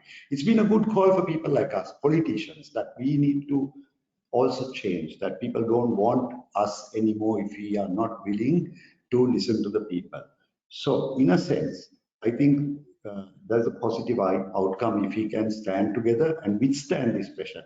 Right now, what we are looking at is not about political power, to be able to have a stable government, because the IMF program can only be successful under a stable government. And that is crucial, because if we don't push through the IMF program, and if we don't start now restructuring the debts, since we have already gone in for a preemptive default, we need to start negotiating with the creditors and make sure that that confidence is there. Only then, in 1 to 2 months, will Sri Lanka's fiscal credibility or macro credibility in the international markets come back, which will help us to stabilize our country. So that's critical, that we go towards all these goals. First, stabilize the interim government, and then call for an election date within 6 months, maybe, or certainly within a year, but it should be 6 months, so that we get out of this rut. So that's, I think, as much as I can say in this short time. You can ask me any questions if you like. You, as a parliamentarian, now as a parliamentarian of 28 years long standing, there are comments that Sri Lanka built harbor on the land and city in the sea, and that is ridiculous. So how can you just mismatch the money? And then there is another question asking whether UNP will have youth to be taking the lead. And how do you look at these scenarios of the youth on the roads? Entire Sri Lanka is in dark, and still they say one family, the corruption is at its heights. And don't you think even it is the opposition's failure to address this issue at a very early stage to sensitize people so that this situation would not have arisen at all? I couldn't get your first question, Dr. Prasad. The first question was they were trying to put it across. Sri Lanka has become world famous in constructing a harbor on the land and a city in the sea. Yeah. Yes. So I would like to say that one thing is, people saw these things in 2005, between 2005 and 2015. They looked at all the projects that were going on. And the perception in the country, I'm sad to say, I have to be very blunt, that people thought the Rajapaksas are the only ones who are building Sri Lanka. They measured building development by physical infrastructure. They failed to see that our social infrastructure was not being invested upon.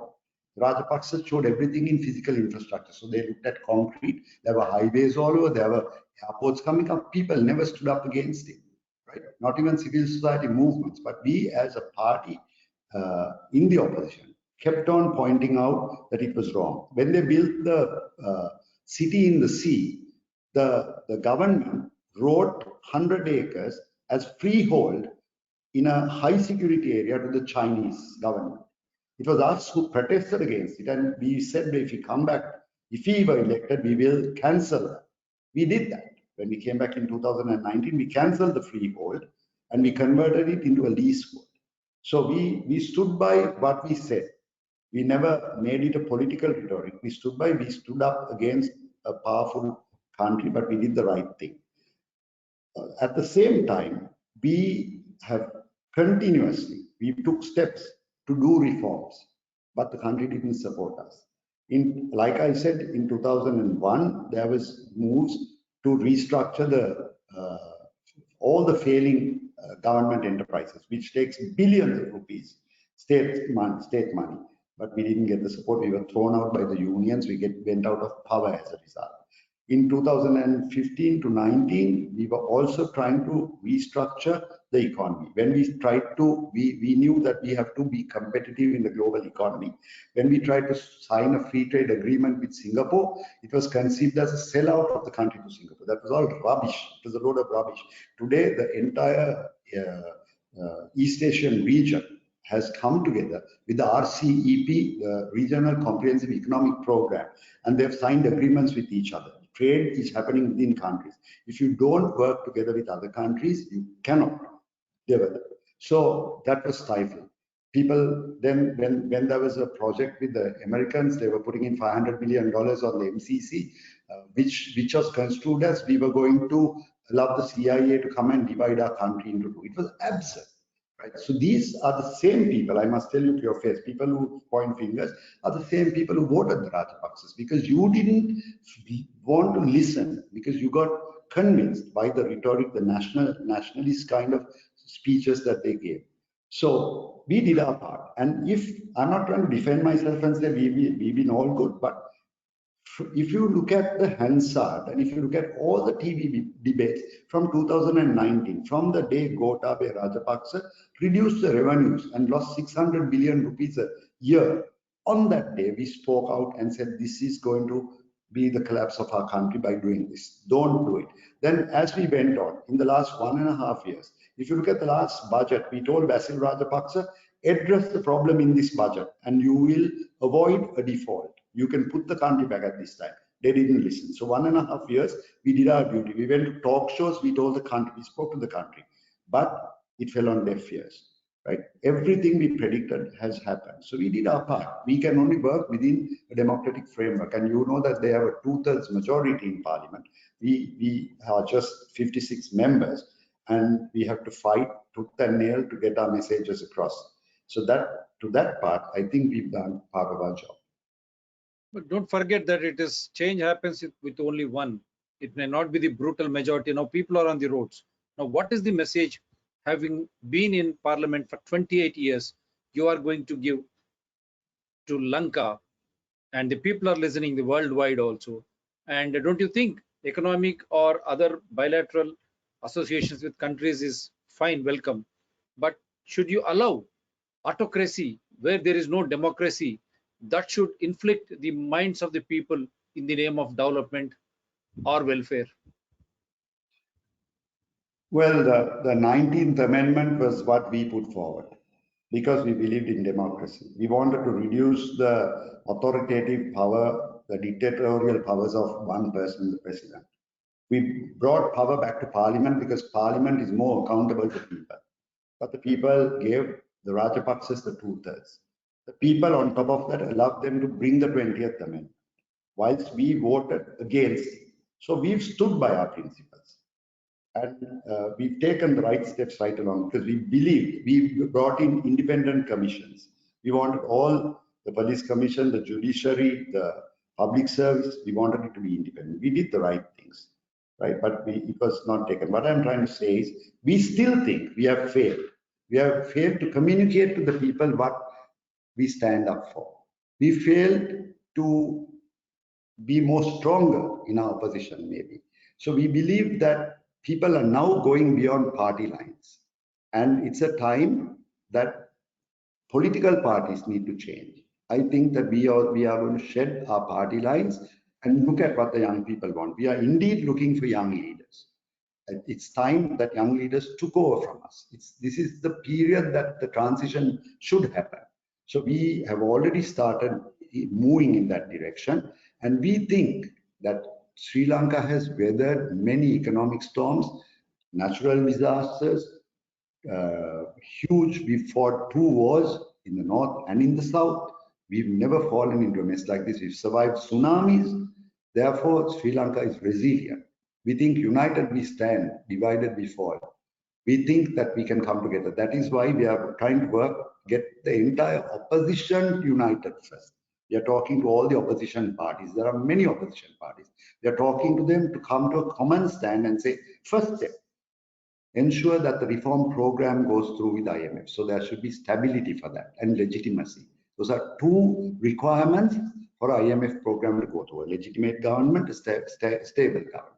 So we need to set the stage for that. Then we push for an election where the people's mandate will come. In that election, before that time, we want to put these proposals like what the people are asking: 19th Amendment, the abolishing the presidency, transparency, asset declaration of the MPs.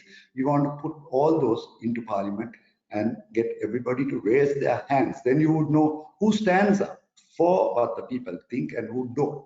So then you'll identify who you want and whom you don't want.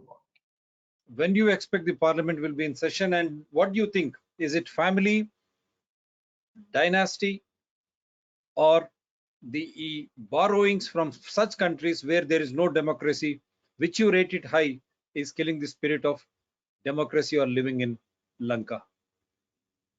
Parliament will be sitting on the 19th, so that whole week. So we have, it's early few more days, and we won't move all these resolutions on those dates. We are also taking the request of the people for the president to resign, to step down, for the prime minister to step down, and to allow an interim government, where we will support that interim government in the opposition without any positions, but to push forward the reforms. And I think a multitude of issues are the cause. One is this family regime. 2 is giving them undue powers, that is dictatorial powers through the presidential system, through the 20th Amendment. And perhaps he is the most powerful president anywhere in the world because he has so much power, but he has not been able to run our country. That shows that making one person powerful doesn't work. 2 is this borrowing without accountability. You know, if you went to a multilateral agency, they would give you certain conditions to borrow.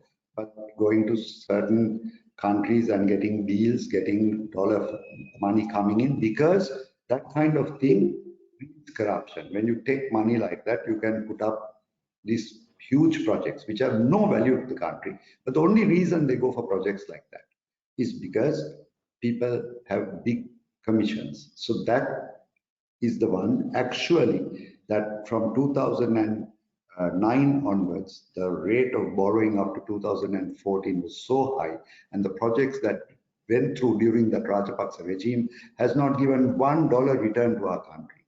And that money, when we couldn't pay now, has caused this collapse. So this put together, we need to take out of the system and make a definite change. So I think people on the road, people on the streets actually have a good knowledge of economics now. They've all been able to study exactly what should be done. So I think that these problems have to be addressed one shot. There's not one, you can't address only one problem. You can't just send the Rajapaksas home and then have another dictator there. So the system has to change. So you mean to say I'll be eagerly waiting for you to connect through the parliament session. You can connect as and when you want what is happening in your parliament, and you can have number of parliamentarians also coming live on Dr. TSPR channel, so that the Sri Lanka and entire world will know. Before I say bye to you, this infrastructure development which every government across the globe is showing, big highways, big ports, big airports, don't you think they are all nothing but they will bring down the economy, spirit of democracy of any country? Is that lesson which every country should learn? It is because of the borrowings and those capitalistic minds, they are happy And when you construct all these things, the politicians in power through commissions, they are happy. But is it not now the Lanka's experience that it is at the cost of people participatory constitutional democracy?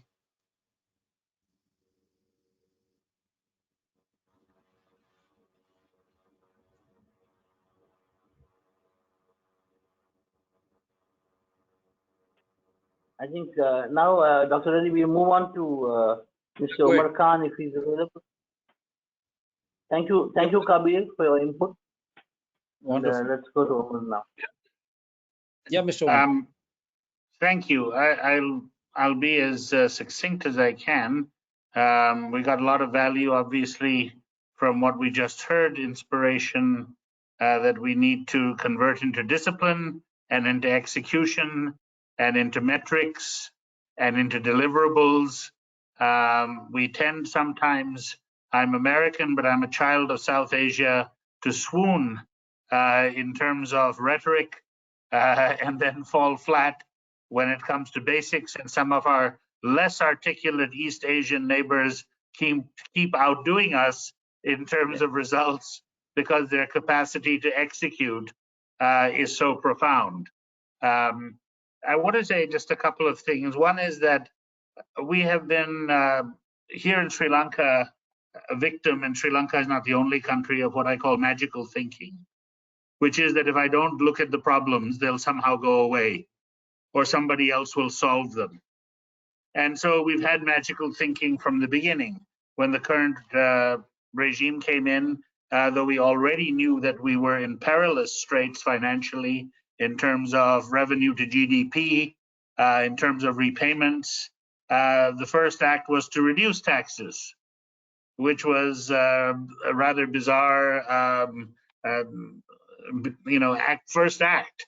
Then COVID, when it hit, Oxford University came up with a stringency index, which indicated different varietals of lockdown on a 9-point scale on 100 points. Sri Lanka had the most repressive at 86 points, exceeded finally by Palestine. So it seems, again, not only about harbors and cities in the wrong places, but where we need discipline and stringency, we don't apply it.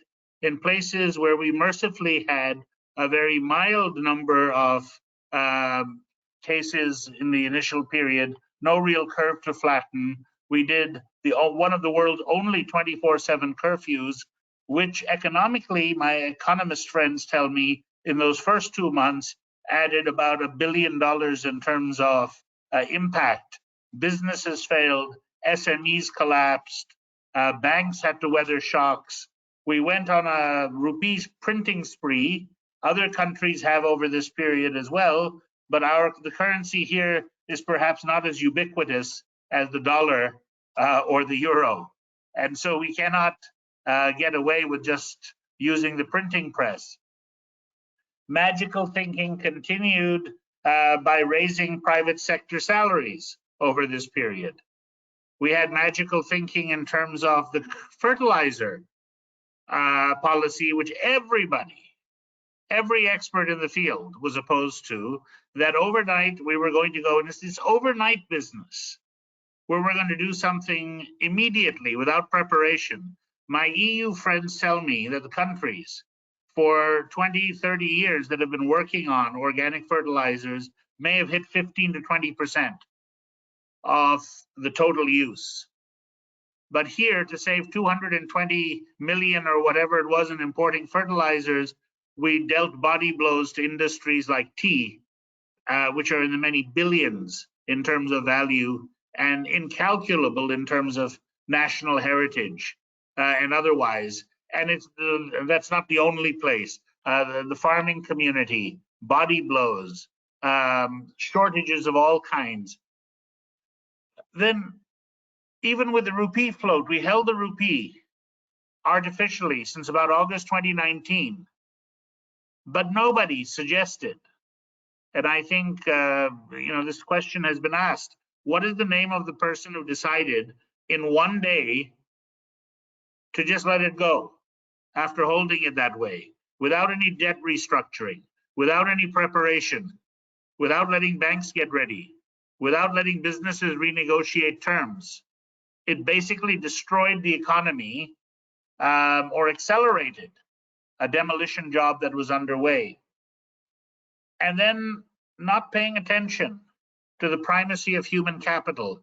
Peter Drucker, the grand old man of management, once said, the competition between countries will only be the competition in terms of their re-education of adults, on not just the education of children, which has been compromised through the pandemic handling and the choices made, some perhaps prudent, but others, it seems to be the one thing we close immediately is a school.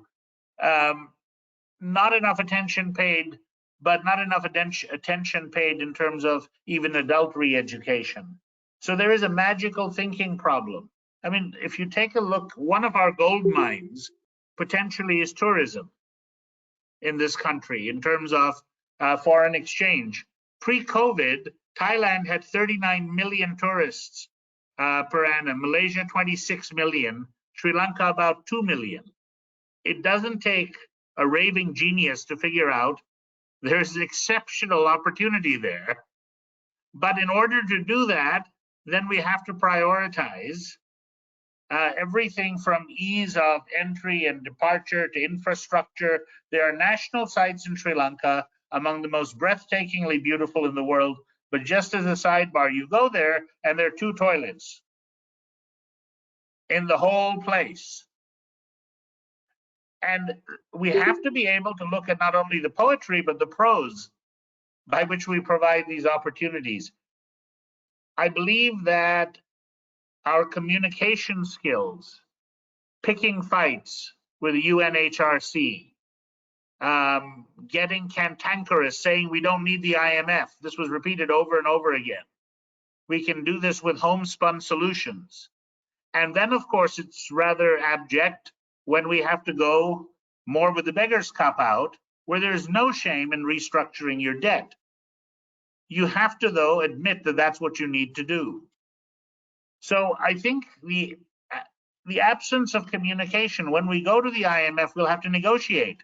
Some of their proposals may not work for us.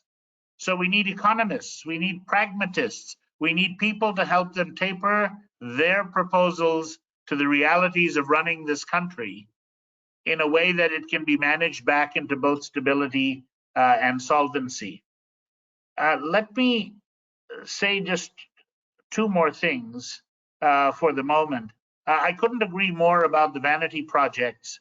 I think they have not only been a source of bankruptcy and ruin, but they run the problem of all such projects.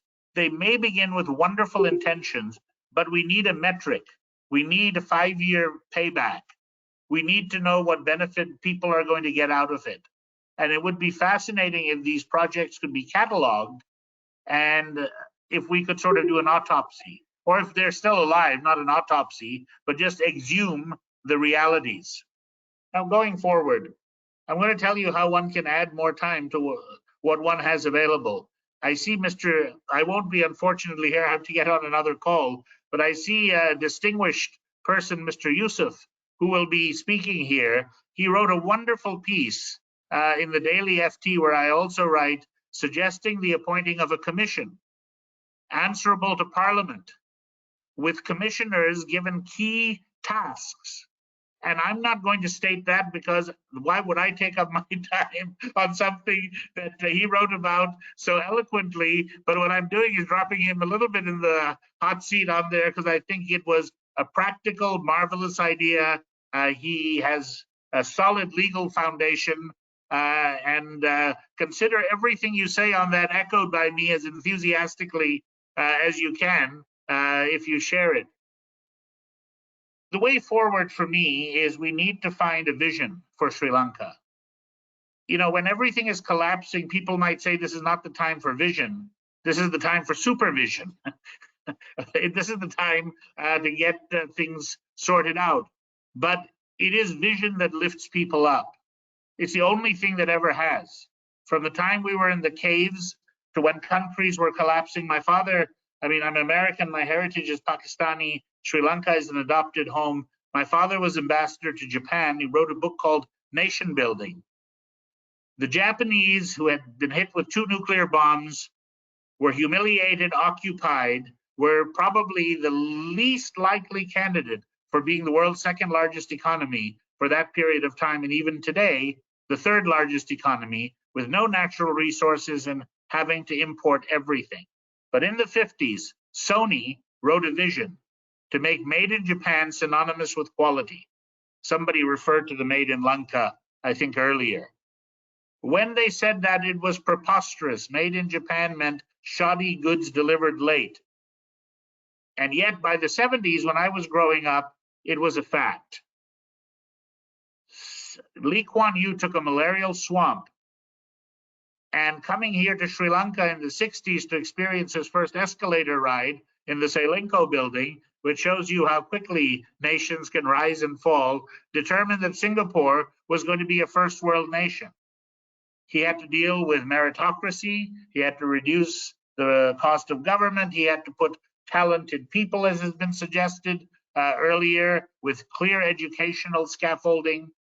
And in the 1990s, their GDP was greater than that of Great Britain. So here's my proposal. Like John F. Kennedy's moonshot, when the Russians overtook them, and they said, we'll put a man on the moon safely in 10 years, at a time when that was considered ridiculous. I believe Sri Lanka should state a vision. Sri Lanka will be a first world country in 10 years. And watch the eruptions. As people say, that is the most idiotic thing you've ever heard. You can't buy bread, you don't have fuel. Well, it needs something that audacious, and then you build a national scorecard. You make sure it's not just bloviating, empty rhetoric. You break it up into infrastructure, technology, governance, human capital, digital leadership. And then you can attract the best and the brightest. And then our narrative to the rest of the world is something purposeful. When you find a big enough why, you can always find a how. So I'll stop there and wish you a wonderful ongoing discussion. Well, thank you. Thank you very much. Insightful. Can we Very, ask? go ahead, sir. Go ahead. Can we ask Sharika to talk now, please? Unfortunately, we lost Visakha because this is running late, but hopefully Sharika can. Hi, am I audible? Yep. Okay. So I'm going to keep this very, very short because I think a lot of very salient points have been discussed. But I think one of the biggest points that needs to be addressed in terms of moving forward is that the entire system, the problem lies not within a single family or party or person. The family lies within a system that is corrupt and a culture that allows for such a system to thrive. So when people talk of 225 needing to be 225 going home, the sentiment itself is not constitutionally practicable and would leave our country in shambles. That's true. But the idea behind that is that the nature of politics in Sri Lanka is such that you cannot, it's impossible to go forward or thrive or get into politics without being corrupt or bribed or subscribing to such a culture. And even if a person does not want to, one is forced to be silent while they see other people being corrupt.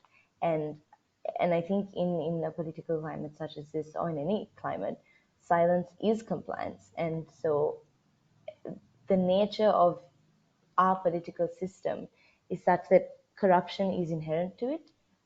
People who are educated and people who are moral cannot come into power because it's impossible for them to maintain their ideas or their principles and continue to lead the country as well.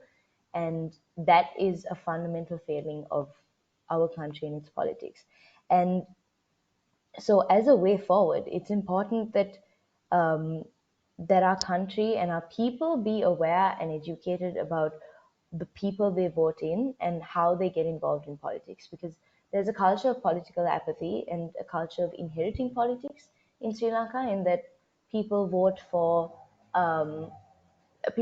whoever their family votes for, or their village or their district votes for. But I think increasingly there needs to be engagement with policies rather than the people who they're voting in, or short-term benefits, because there is also a culture of politicians buying, exploiting the government's failure to provide for people by giving vulnerable and poor people short-term benefits such as money or food in exchange for votes. So this idea of public accountability and understanding more deeply our political system is inherent and is essential for our country to move forward effectively. And that, I think, is centered on youth involvement as well. And I think we've seen that a lot in the protests these days. The fact that hundreds of thousands are gathered in this one place in Galle, and not a single act of violence or aggression has broken out. And we've seen constant displays of unity and understanding amongst every single one of the protesters there. I think that is very symbolic and representative of the power that the youth have in terms of correcting generational mistakes. Because the situation that we're in right now, as Shanuki said, is not something that came up yesterday or day before. It's a problem that has been festering for decades and has been allowed to fester by the people who vote in those who are corrupt. So fundamentally, people need to educate themselves and need to be more aware. But also, what's very important is that there needs to be a separation of powers in terms of the judiciary, executive, and the legislative in power, because you cannot function as a democracy, you cannot function as a country that purports to be democratic if there is no separation of power, because that allows for people's rights to be infringed and there to be no accountability for it. And that also means that parties need to, there's the whole idea of what one party might be better than the other, or people are, they campaign based on that.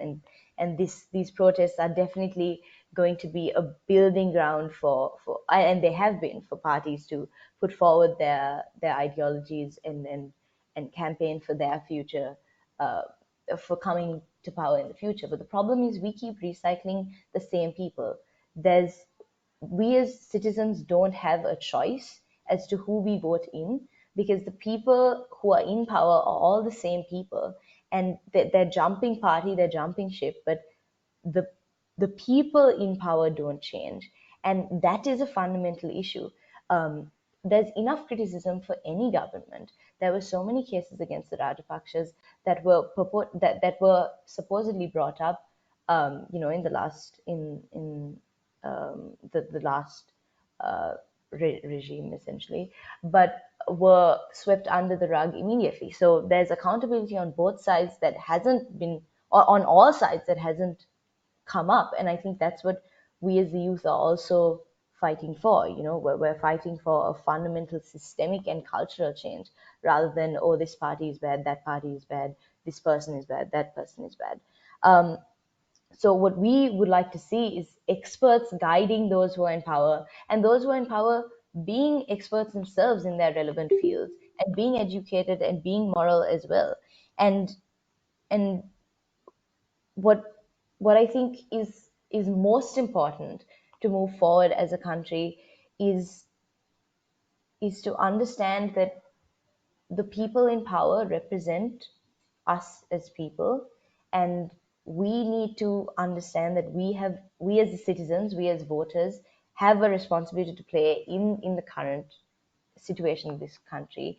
And I hope that this level of unity and this level of holding people accountable extends further than just getting the prime minister and president out of power or abolishing 20A. I hope it extends, as the youth especially, I hope it extends to generations worth of us creating systemic change, just creating cultural change, such that those who are educated and those who are moral can come into power and can lead this country and lead this country into a brighter and more stable future. Because and I think that responsibility lies within the youth as well, because we need to give this country what it failed to give to us, which is a secure future and reliable leadership. And that's what I hope to see come from these protests. And that's what I hope to see as a way forward for this country. And I really hope that does come about. Thank you. Thank you, Sarika. Can we ask Mr. Brito? Mr. Brito, are you still there? Yes. Thank you. You go Yes. ahead, please. Now, the only thing is, there is a mass not a movement, but there's a mass standing on the street on one slogan. We all, the civil society, the government, and the opposition, being caught unaware until this came out. The only slogan is "Gotha Go Home."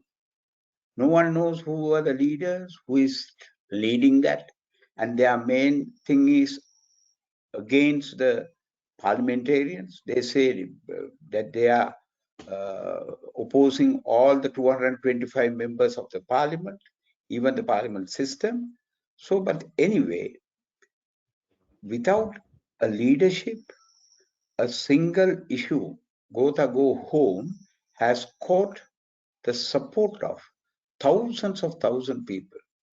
Now, I am a man who is working with the civil society since 1989. We also work with the issues, and we try to coordinate the issue with the general issues, but we were not able to build up such a movement up to now. The civil society, after spending so much of money, supported by funds and everything, they couldn't do such a thing. So now, a group no one knows leading, and people are supporting on their own. On their own, they are coming and supporting them. The problem is the government is in trouble, the opposition is in trouble, the civil society, no one cares about it. So the thing is, what will be the future? And now here also, there were so many proposals. There were so many suggestions how to overcome this.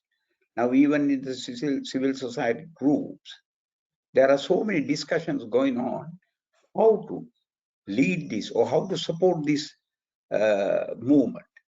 But until now, no one could enter there. The political parties never go there. Now the JVP is in trouble because they were just they were getting support, but now they also can't go there. So the people are fed up with the political system and rejecting everyone who is involved in the politics. So it's a dangerous thing. So the problem is, from here, how we are going to move forward. Because the country in a very bad situation. Now, even today, the people on the single New Year, they were waiting in the queues to get the petrol or the gas. So the country is in a very bad position. The political parties have been rejected, and this movement is there. But I think they also do not have a future plan how to solve these problems and everything. And the other thing is now what will be the government reaction? So government is still trying their best to be there. So because in the beginning we thought that under Gotabaya Rajapaksa, we will have some sort of a military rule in Sri Lanka, because he appointed many of the military rulers to the key post, and we all thought that he's leading to a military rule in Sri Lanka.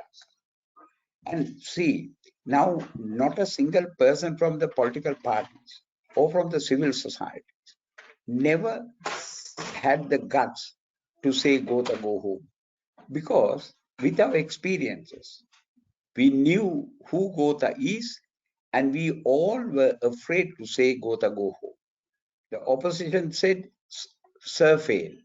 They said Sir fail, but they never said Gotha go home, because we knew if we ever said that, what will be returning? because in his account, in Gotha's account, there are so many killings, even in 1989, even during the war, and so many disappearances in his account.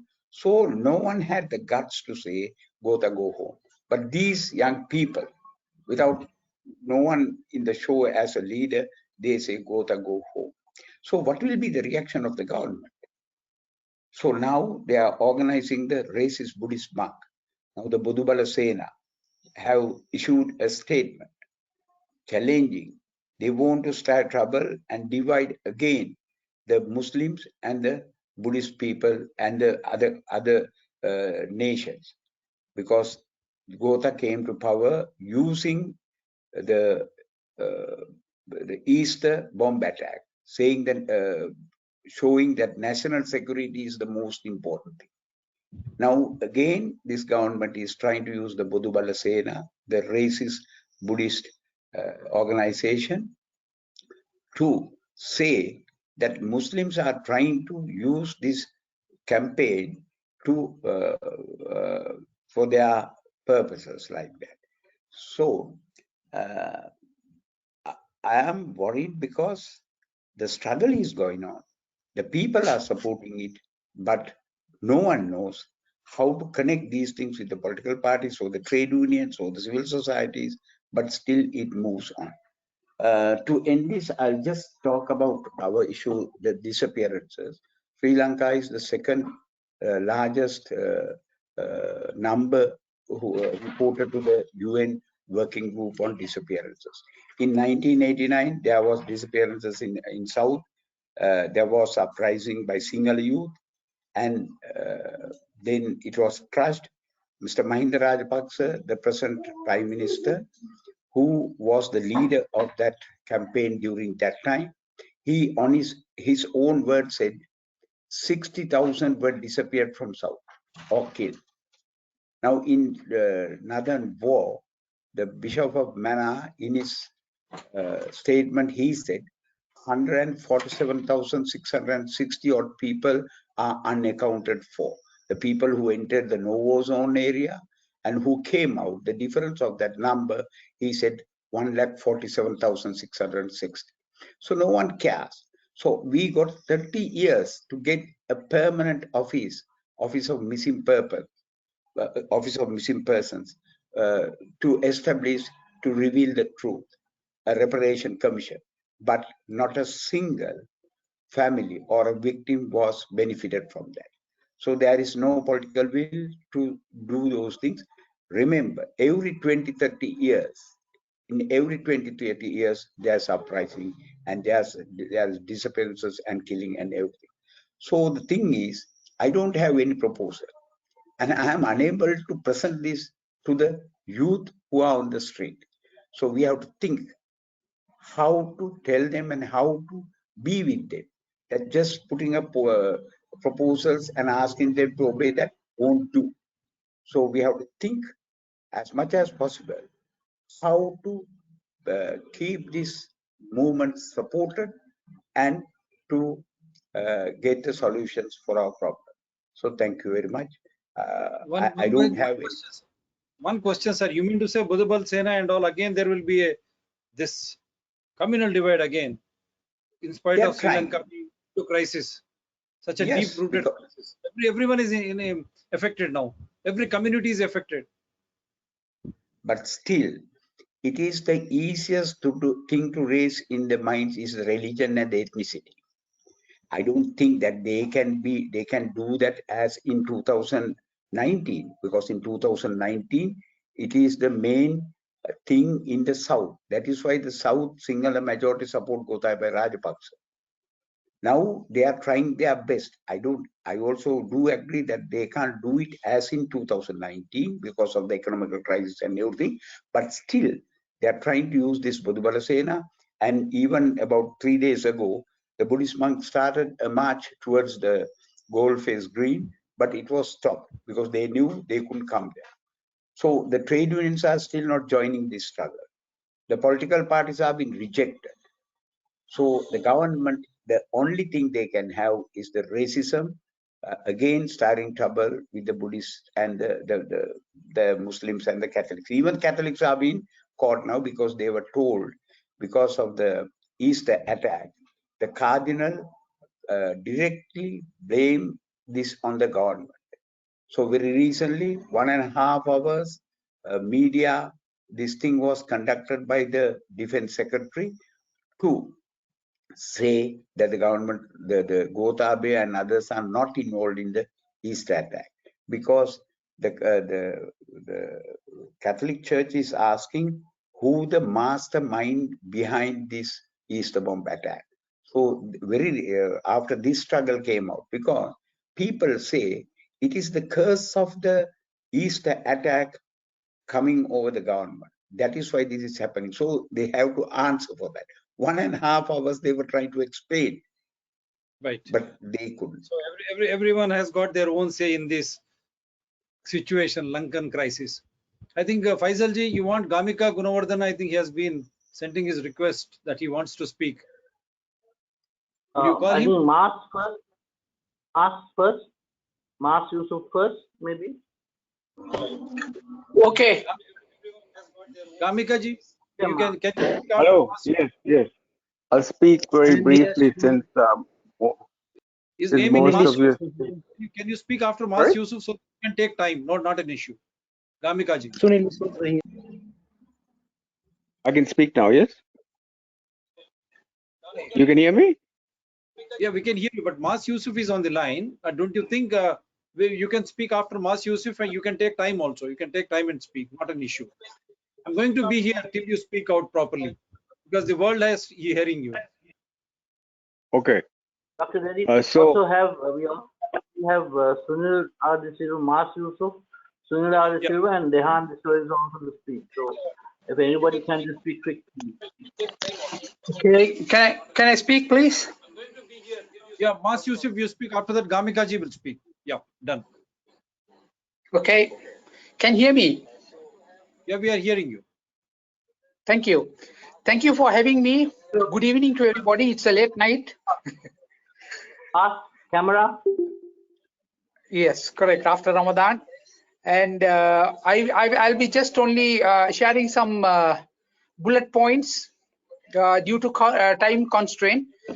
I have shared in the chat a link of an article that I wrote, which was referred to by Mr. Omar Khan, one of the panelists.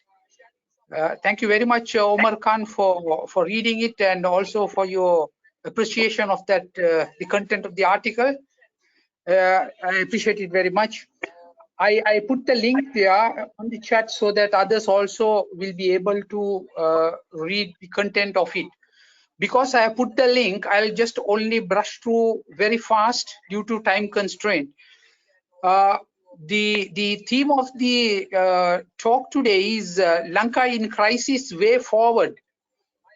I would like to just focus on that theme. Lanka in crisis, I would break down into 3 areas. One is financial crisis and a political crisis, and stemming from both of these, a social crisis, and finally, what is the way forward? So let me first deal with the financial crisis. Sri Lanka has a total debt of US dollars 51 billion. And Sri Lanka also has to service annually a debt to the extent of 4 to 5 billion US dollars up to 2026. And currently, the inflation rate is at 30%. The best way to exemplify this is a Sri Lankan who had 100 rupees in January 2022 was able to buy a pound of bread, which was 80 rupees at that time. Today, the same person who has the 100 rupees will not be able to buy a pound of bread for that 100 rupees. This depicts that 30% inflation. Now, all of these obviously was a cause of high debt accumulation by the Sri Lankan regime due to economic stagnation, political corruption, financial mismanagement, and trade and budget deficits. This is the financial side of it. The political side of it is the politicians, the members of parliament were engaged in horse trading. They were negotiating deals with the parties, the governing party, etc. And they put their party interest or self-interest over and above national interest, over and above their responsibilities as representatives of those who voted them into parliament. All of these cumulatively affected the broad-based mass, and this caused the present social unrest. Now, this is the crisis. Now, let us look at the way forward. The way forward is one of financial management here, and second of good governance. As far as financial management is concerned, the government has decided, though late, to negotiate with the IMF, and that is a good sign. But IMF is not going to dole out money to the Sri Lankan government without conditions. In the rule book of IMF, there are three important areas. One is fiscal austerity, which means reducing government expenditure, stopping subsidies, increasing of taxes. All of these will affect further the populace. The second thing that the IMF would do is ask for structural adjustments, which would mean methods to improve trade deficits, competitiveness in the industries, raising prices of public service, etc. And finally, they would want privatization. There are many state-owned white elephants. The IMF would want those state institutions to be privatized. They would want liberalization of the market, and they would look for increased investments into the economy. Now, this is the IMF deal, and let's keep it at that because negotiations are going on. Then the next part of the solution is governance, in my view. And I have in my column that I had written identified 11 areas that has to be addressed in order to overcome the current crisis, financial, political, and social. I will quickly run through that because I have shared the link, you all can read it. Number one is reducing powers of the president and transferring of power to the parliament. Number two, appointment of independent commissions better than what it was under the 19th Amendment. Number three, anti-corruption and anti-waste reforms, policies and prosecutions. Number 4, effective and strict checks and balances via parliament institutions. Number 5, independence of the judiciary and strengthening of the rule of law. And number 6, revisiting court cases where politicians and bureaucrats have been exonerated. Number 7, probing into the Easter Sunday attack. Number 8, tracing and recovery of misappropriated public wealth. Number 9, explore areas for prosecution of members of the present government and also the bureaucracy for wrong decision making, for negligent decision making, for nepotism, for corruption and all of that. Number 10, amendment of the election laws, which will keep out much of the 225 current members out of the election scenario. And number 11, to develop a matured foreign policy so that our regional, bilateral and global relationship would be respected and we could have a dignified foreign relationship with other countries. I will stop at that. Thank you very much.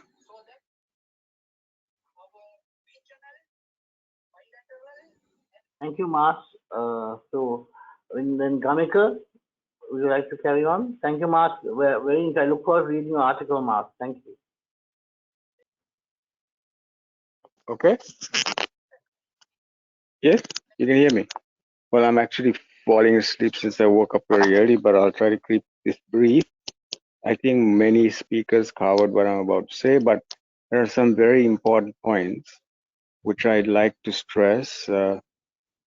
Firstly, the current economic crisis this country is facing is not limited to the actions of one or two political parties. If you study carefully, it is something, it is due to the gross mismanagement of the economy by the successive governments since the time of independence, not yesterday. If you look generally at the one of the most key economic indicators to determine the economic health of a country is the debt to GDP ratio. And the debt to GDP ratio has been averaging at 70% since the time of independence. So it's been going up and down, but mostly it's been staying just below 70%, and now it's at 110%. So that is far from a healthy economy. So from the time of independence, it's been grossly mismanaged by extremely incompetent people. So for instance, the previous, one of the politicians who came online was very eager to justify their performance during their period. But I think their performance was as abysmal as the current administration. If you look at the amount that was borrowed during those 5 years, it amounted to more per annum than what the Rajapaksas borrowed. So I can't remember exactly what the foreign reserves were when they took it over from the Rajapaksas back in 2015, but what was left over had been 7 billion or so. But they had borrowed already 12 billion by issuing ISPs. So I'm not sure what it was when they took it over. So their performance was no better than the Rajapaksas. But to exacerbate and to accelerate this this condition, one of the greatest contributing factors was the Rajapaksa regime's total misappropriation of development capital by investing in capital-intensive infrastructure projects, which is a complete waste, which didn't deliver any immediate economic benefit.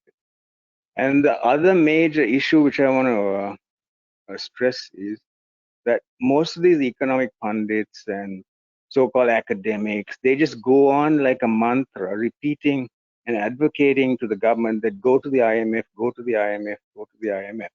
But sadly, these people have absolutely no idea of the actual workings of the IMF. They have absolutely no idea as to how these organizations are structured.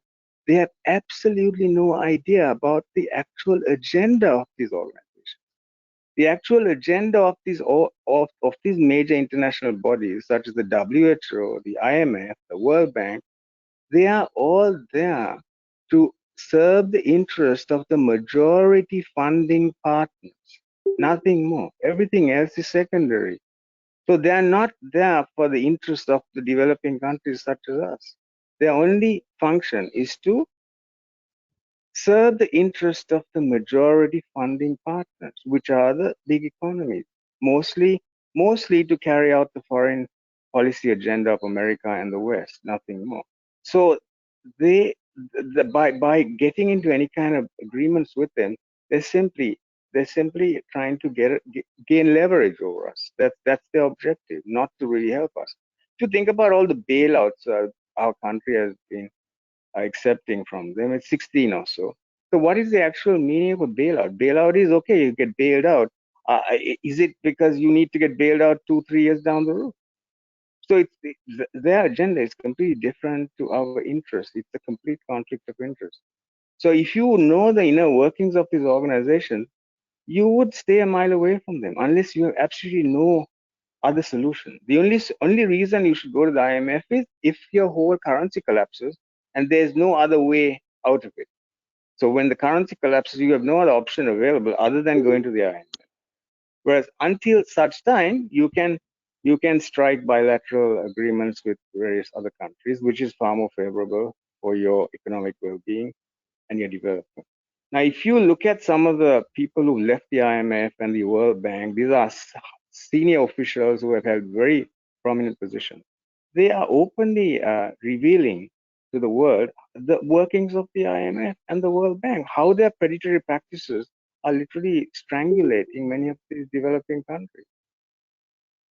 And so I've covered that. And as far as this country is concerned, it's a systemic issue that we are facing. Even if somebody comes up with it, I have many great solutions, and I'm speaking to some senior people in the government who still have a bit of respect left to try and implement some of them. Because both my uncles, my grand uncles, one is known as the father of socialism, and the other is known as the father of communism in this country, and they have contributed immensely to the well-being of society in this country and made great sacrifices. So after me being passive for so many years, I thought, time that I could do something. As for the solutions, nobody can come up. Its point is actually coming up with a solution and handing it over to these people who are in the government or in an opposition party, because right now we're facing a constitutional dilemma, whereas most of the public have absolutely no confidence in any of these parties that are in power. They have zero confidence in any of these parties to do anything positive for this country, because they are everybody who's been actively in the political arena of this country are equally responsible for this crisis. They have just remained silent and done nothing. So they are all equally guilty and equally responsible. So bearing that in mind, sadly, right now, if you look right across the board through various cross sections of society, most of the people have no confidence whatsoever left in any of these people. So I don't think any country in the world has faced this situation which we are facing right now, where usually when the public are dissatisfied and frustrated with the governing party, they normally opt for the opposition. But right now, they have no confidence in the opposition either, because they all know that this is just a game they've been playing with each other and having a kind of a memorandum of understanding between each other, not to make any of them accountable to their gross irregularities and gross misappropriation of public funds. And the other major issue in this country is there's no real effective system of oversight or accountability. Everybody just gets away with everything, and nobody's ever held it accountable for it. So for any serious change to happen, a radical systemic transformation has to take place. And honestly, I have no idea how that can be done. But hopefully, we can work towards that to change the political culture of this country. Sadly, the political culture of this country changed for the worst soon after Mr. J.R. Jayawardana's introduction of the so-called open economy. Within a very short period of time, the rupee was devalued substantially, and they were heavily into importing more than exporting, and we've been having a trade deficit from day one, I believe, from the very early stages, soon after the British handed the country back over to the locals. So this thing has been going on from the beginning of independence. So it did not happen yesterday or during the last administration. But of course, things got worse in the last 10 years. So having said that, I do have a solution, but as I said, I'm talking with some of these people who still have some respect left. There's one handful of people in politics in this country who still command a semblance of respect from the public. Other than that, there's nobody else. So saying that, as I said, I do have a 3-month economic solution for the country, and I told these people I'm talking to now, unless you come up with a credible team who's not going to rob the people anymore, I'm not going to share that with you. So having said that, I think I'll stop, and all the best to you, and thank you to all the contributors. It was lovely to hear Ranil Senanayaka's speech on how things can be changed, and all the gentlemen who contributed. Thanks very much, and have a good discussion for the rest of the time. May I come in? May I intervene, please? Go on. May I come in? Please. Dr. Reddy, may Please, I sir. talk Please, now? please, sir. Please. Go ahead. Thank you. On the IMF, with regard to the IMF, the greatest attraction to me going to IMF is that IMF never bargains for territory. Yeah. Now Sri Lanka had a very bad experience borrowing money outside IMF from China, and when we were unable to pay, they demanded some real estate from us, and we had to give a harbor and 15,000 acres of land. Now that situation would never arise if we had gone to IMF. IMF never does that. You see, so this is a tremendous attraction in going to IMF, and it's a dangerous thing to engage in bilateral borrowing.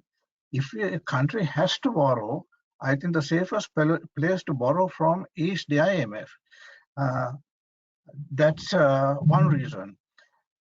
Because why the objective of IMF is to help a country to govern itself better, more efficiently, not to grab territory.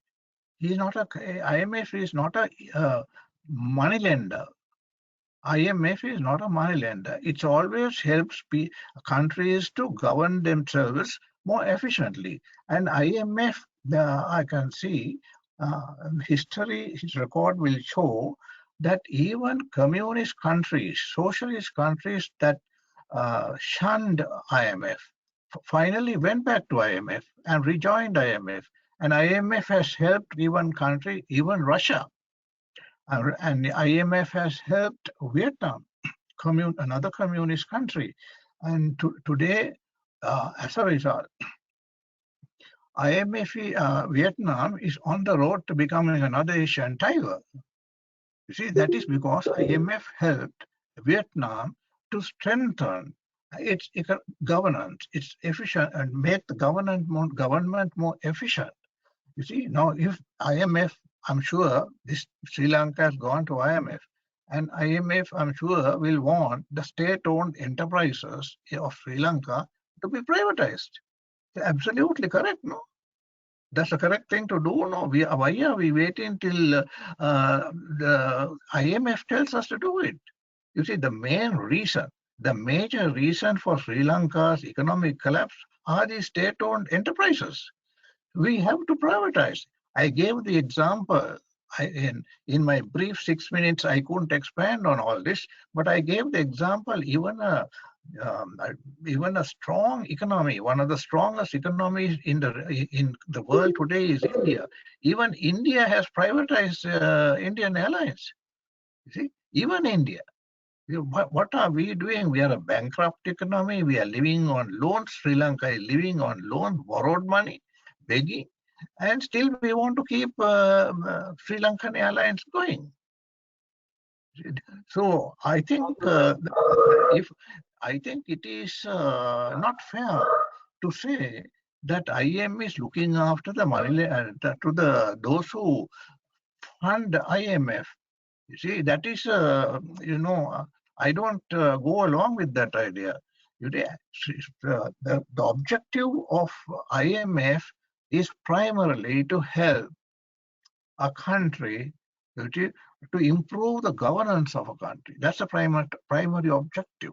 And all those reforms that the IMF is suggesting will be advising. I can expect what they will advise. You see, Sri Lanka needs them. Sri Lanka needs them. Ranjan. We have to strengthen our institutions. Ranjan, thank you very much.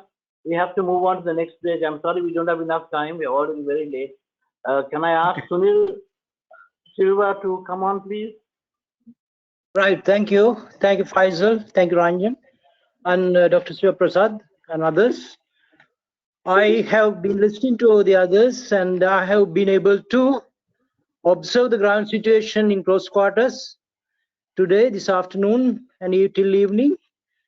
And as far as the ground situation is concerned, share your camera, sir. Share your camera. So, Mr. Sunil, can you hear share me? your camera. Yeah, we can hear you. Share your camera. I've just sent you camera request. Yes. As far as that is concerned, they demand one thing: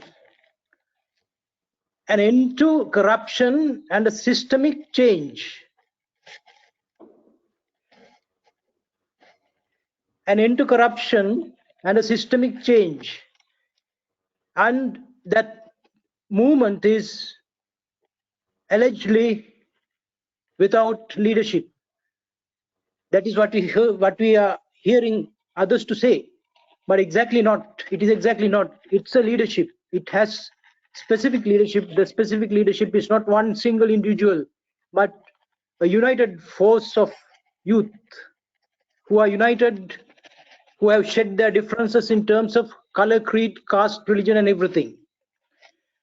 But what we don't see here is what is the systemic change that they are demanding. We should be able, as professionals, to analyze the systemic change that they are demanding. For this purpose, in short, I would go back to 1978 Constitution, which was adopted by the UNP government then. Taking the example of Hong Kong, they introduced laissez-faire economics and open economic policy, and that then J.R. Jayawardena introduced that system of economic policy without the underlying law, that is the anti-corruption law of that particular country. No anti-corruption system at all was introduced. The constitution proposed several far-reaching changes in the structure of the government, particularly with regard to the judiciary. And with regard to the judiciary, it completely eroded the independence of the judiciary and the rule of law. What happened as a result is the interference with the judges and the operation of the legal system. Together with that, there was the witnessing of the economic system operating in tandem with the private sector. Up to 1978, the entirety of the economy was the engine of economic growth was the public sector only. 1978 Constitution started the joint ventures with the private and public enterprises. Together, they were able to go ahead with corruption. I would say, being a lawyer, practicing for the last 42 years in all kind of courts in this country, it paved the way for corruption. It is an open invitation to corruption. And the IMF funds were given as loans to this country, while that measure was not addressed to, while that defect was not addressed to. And the anti-corruption laws that the country required has not been given even subsequently. And the UNP government ruled this country several times, about 4 or 5 times thereafter, every time with open arms for invitation to corruption. And what Mr. Kabi Hazim said in his speech, I don't agree. He said he is expecting a stable government and a non-corrupt government. It is impossible to achieve that. The reason is this: the system is open for corruption. The systemic change the youth are demanding today is the government, a system of governance without corruption. And the UNP came into power together with few other parties in 2015 as a good governance system, but then they could not carry it on. They were without the benefit of the anti-corruption laws. Anti-corruption laws that are enforced in the country currently does not favor a full system of anti-corruption as agreed in the United Nations Convention, which Sri Lanka has signed in 2004 and ratified in 2005. And the anti-corruption system that I am talking about, which holds good for the country, which brings about a systemic change, is the anti-corruption system which allows the investigation of corrupt acts, either in the public sector or non-public sector. That includes all companies, individuals, state organizations, non-state organizations, and non-governmental organizations, and everything. And also, it includes a system whereby everything that a person possesses unless he is able to account for how he came by those assets to be confiscated to the benefit of the state. And also, the corruption system, anti-corruption system that I speak of today, is a system where you need not wait until the corrupt act is completed. The corrupt act is detected in the preparation stage, in the conduct of the person or the company. The manner of conducting its business is enough for the corrupt act to be completed and to be punishable. So it is, I want to finish up this saying that naturally the man has a craving. The man's craving is controlled traditionally by religion, and in the modern day by civilized systems of law. Well, civilized legal system. A civilized legal system necessarily incorporates an anti-corruption system in the modern society. And in addition to that anti-corruption system, I propose green economy-based governance system too. Without the anti-corruption system, no political party can be relied upon. No political party is able to perform better, because Kabi Hazim said that the economy was mismanaged by the Rajapaksa government. In fact, the economy was mismanaged by the Kabi Hazim's government, and the current government, the Rajapaksa's government, did not do any management. They did not do any management. They did contracts only for the misappropriation of funds. So therefore, there is no management at all, no mismanagement, no management at all. But it's only doing contracts without anything. So they were able to swindle. They were able to misappropriate a lot of money out of the country. So my solution for a systemic change is an anti-corruption law which embraces all aspects which I have just described. Thank you. Wonderful. Thank you, Sunil. Thank you very much. Can I add a little to what Sunil said? Ranjanji, I will invite you at the last, because all the other speakers also let them complete, and you just keep those points listed with you before I say bye, I will make you to speak. You can sum it up. Yes, the Just others one who point. others who would like to speak, finish it fast so that I'll pass it on to Ranjanji. Who will speak next? Please speak. Let me unmute myself. Hi everyone. Thank you very much for the opportunity. No, just very privileged really to be representing the work that I do in this forum, especially concerned with forestry and the creation of wealth. So I'm going to take an economic perspective. I'm talking to you today. I'm talking from the rurals in the Uva province, a village called Beragalat. And it's a mix of a personal story and something that we will be talking about in terms of economics. So the premise is that if we are talking about a system change, it has to come about by vision. And I'm very grateful for Omar, who brought up this vision, and working beside Dr. Senanayake, Dr. Ranil Senanayake, who spoke earlier. The vision for this country should be very clear, that the air should be pure, the water should be unpolluted. These are the kind of ecosystem services that has made Sri Lanka a very wealthy nation. It has been romanticized for so long as Serendip, but as Serendip has become serendipitous today, that is because the consumerist agenda has failed, and there is no value being placed in an equitable manner across the landscape, which includes rural living and rural lifestyle.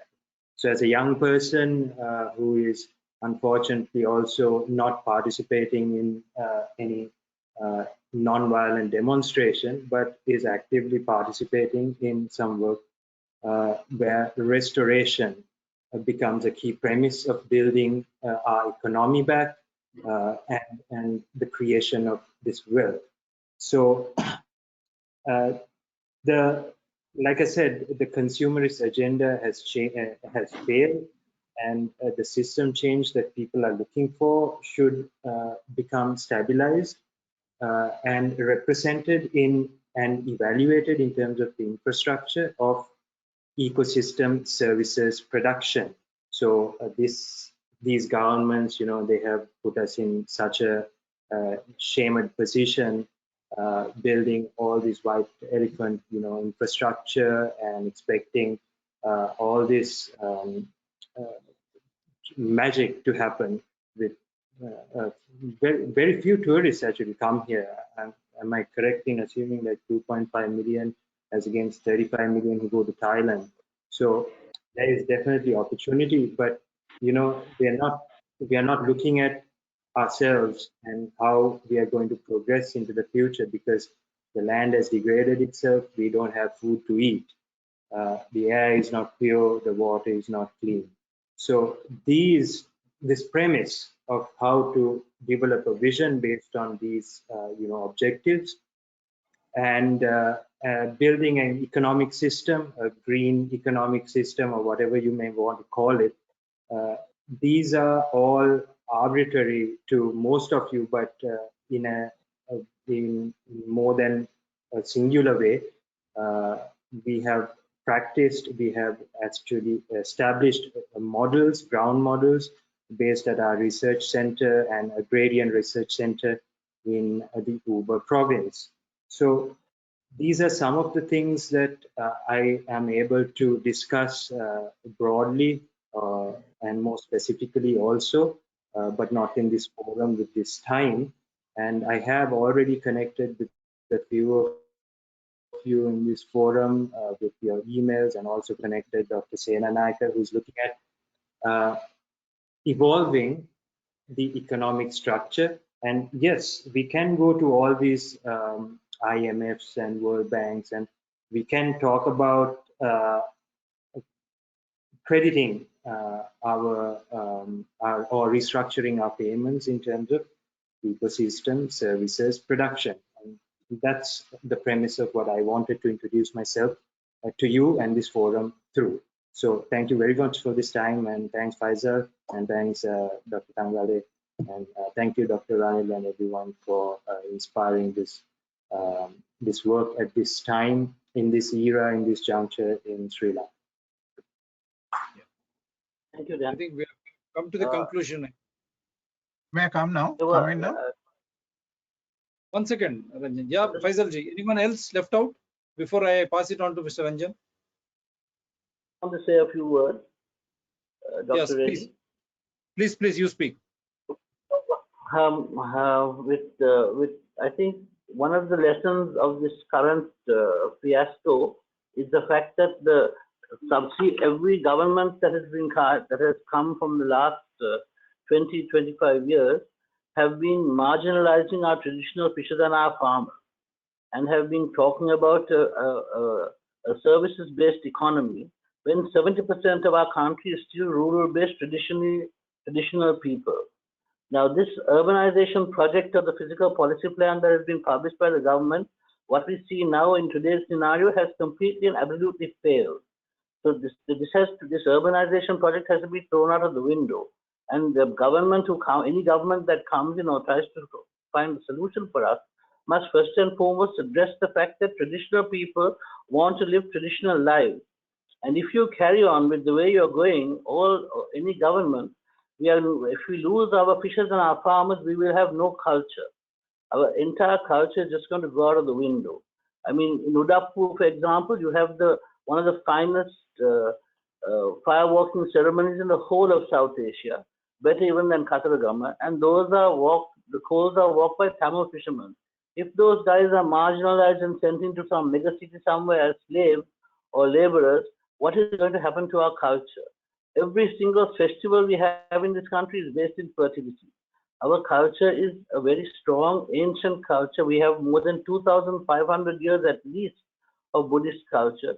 And are we really saying that 500 years of colonization has wrecked it completely? I'm sorry, I don't buy that. Our villagers used to be independent. Our villagers used to decide what they wanted to do. The king could give land to his favorites, and he could take them back, but he could never go into the village and touch the villagers' land. What is this government doing? This government is selling traditional land to Singapore in Uvuvelaster, which is where the first Vimukti Aragala took place in 1816 to 1818. When they killed every able-bodied man over 18, they cut down all the fruit trees, they burnt all the seed stock, they breached all the tanks, and they completely wiped out the Sinhala civilization that had existed for actually 5,000 years. On top of that all, they're also now going in and taking off the land away from the Vanyanai Palatto, which land was given to them by President Premadasa for their safety, and which also land which has elephant parts in it, all sorts of different flora and fauna of vital importance to the country being cleared to grow sugarcane and corn. I mean, these are the complete idiocies that have transpired in this country. When we have had, I mean, this is why the Salidar Party, we are promoting the Gramaraj back to the village and accountability to the village, and please, we have to go back to the rule of Mahasammata, which is nothing less than telling people how to behave. We knew how to behave, we learned at the feet of our mother, and unfortunately, as a nation today, we have forgotten it. That's really all I want to add. Mr. Brigadier Ranjan, you can finish. Yeah, Ranjanji, I think I want you to sum it up. Please, Ranjanji. Thank you, Doctor. Thank you, please. Doctor. The major reason, perhaps the main reason why the countries of Sri Lanka's economic collapsed, the main reason is corruption, in one word. What I say dovetails to what Sunil said earlier. So a country like Ceylon, Sri Lanka, the way forward as of today is the formulation of a code of ethics for politics. it is absolutely essential for a country like Sri Lanka, taking into consideration what took place in the last 74 years of independence. We need a code of ethics for politics in Sri Lanka. Thank you. Wonderful. I think you are very short and sweet. The corruption, again, the scourge of the society. Yes, after watching what the Lankan guests are trying to put it across to the world. It is the corruption, mismanagement, misdeeds, and all the governments over, as being pointed out, whoever it is at the helm, some point of mismanagement happening, corruption happening, which they could not control. Even honestly, Mr. Kabir Hashim was also very categorical and very candid enough. Even during our governance, we could not control. That is a big statement coming from an opposition parliamentarian of 28 years experience. Let me again remind you, this is the Buddhist culture, and we always used to listen to Ceylon radio. Whenever, before this technological revolution, we always used to listen to Ceylon, Binaka. What happened to that wonderful culture? It used to come from Ceylon, the air, through air, the radio, and such a beautiful Buddhist culture, all Buddhists acts together, and having such ethnic minorities, linguistics, whether they are Tamilians, migrants from India, whether wonderful Muslim community, you have seen how they are articulating, and then the Christian communities and all those other ethnic communities who are part and parcel of this great Lankan country. Like India, you always had unity in diversity. Same goes with India too. But what is happening now? What is happening now? When you have absolute majority, how is that you change from democracy to autocracy? Why should you need those powers to suppress your own people? In a democracy, you should allow people to speak, voice their concerns. And why should you need an absolute power? Because absolute power blinds the best. And that is what is happening, to leading to corruption. Why corruption? Because of short-sightedness, that only I should rule, my family should rule, my family controlled political party should rule. And in doing so, you are not allowing different divergent minds to come up and advise you on the welfare and development aspects, which keep on changing from one generation to another generation. Even this in particular generation, there are different IQs which are really happening, and we are very thankful. We should accept them. We should see that they all converge into decision making, whether it is welfare or development, and that decision making should be in a transparent and accountable way. And you make every citizen of the country part of such dialogue, so that these type of economical borrowings from different countries, or even IMF, I don't have any soft corner for that also. Any borrowing is a borrowing, and the IMF is not having its own statutory fund. It is funded by many, as you have seen, not IMF now, World Economic Forum, World Trade Organizations. They have taken over as they have infiltrated IMF philosophy. As you rightly said, IMF, International Monetary Fund, they will never ask for territories, as has been done with Singapore and China, reflecting the sovereignty of the country like Sri Lanka was put at stake just because of mindless borrowings. Even India is being warned now because of the Sri Lanka's happenings. Not those highways, airports, ports do not matter when you do not equate public participation. Public participation, that means the human resources. You have all those wonderful natural resources, then what should you do? Equate them with the human resources, and how it should be in a native way, not in a borrowed way. In a native way, all those occupations should be integrated.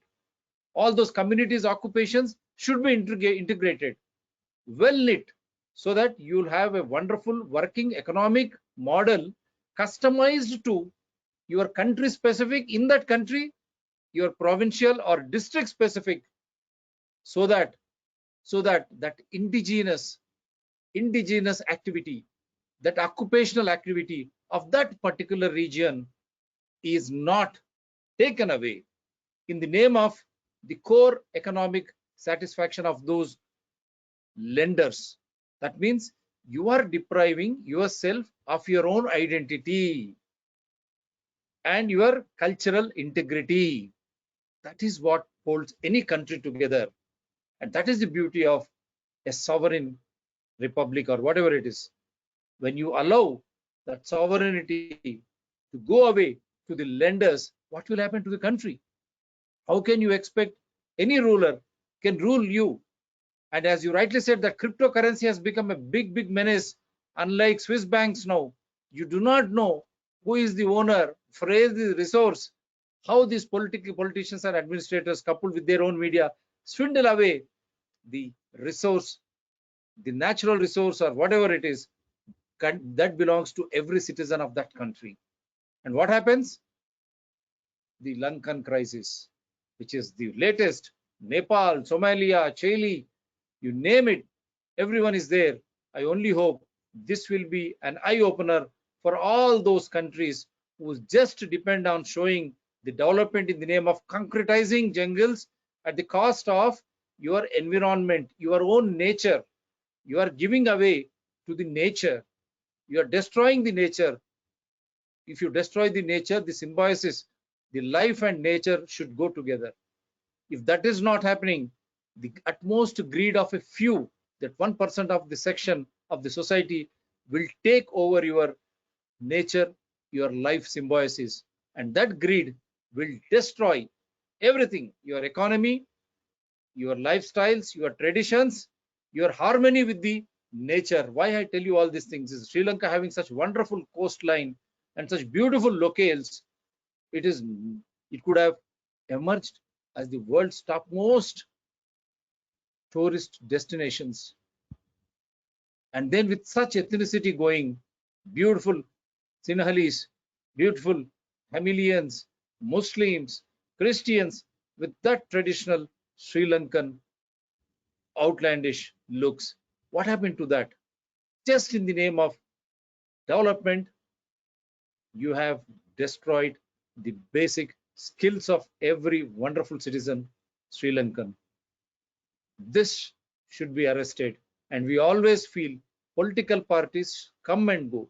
No political party, for that man, no businessman should be allowed to go beyond the nation. Even in India, we condemn that when they say we are entering Forbes list. At what cost? The difference between haves and have-nots will rise to such a level, it will go to such a level that the country will start feeling, and then the opportunities are lost and only the wealthy survive. When such is the case, the country can never have that nitty-gritty to hold itself. Every time there will be some disturbance here or there, and we have seen in Sri Lanka the same is happening.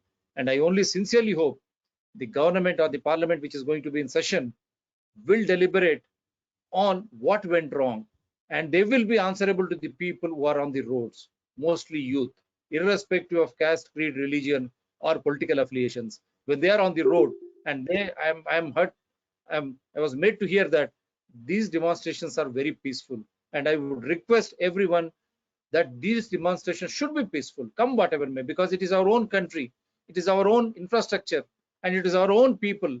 We should mind that you should not indulge in destructive activities.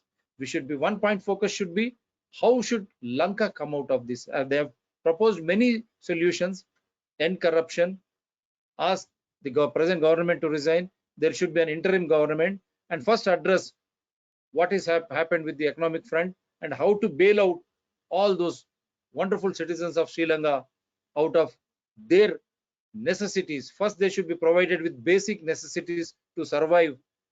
Health, big issue. Then good food, health, and then you need to have minimum things like to travel, the transport activity going on, so that people can work, they can make some money, and also you can have every other tourist aspects in place so that people from different parts of the world start visiting, so that you'll get revenue multifold.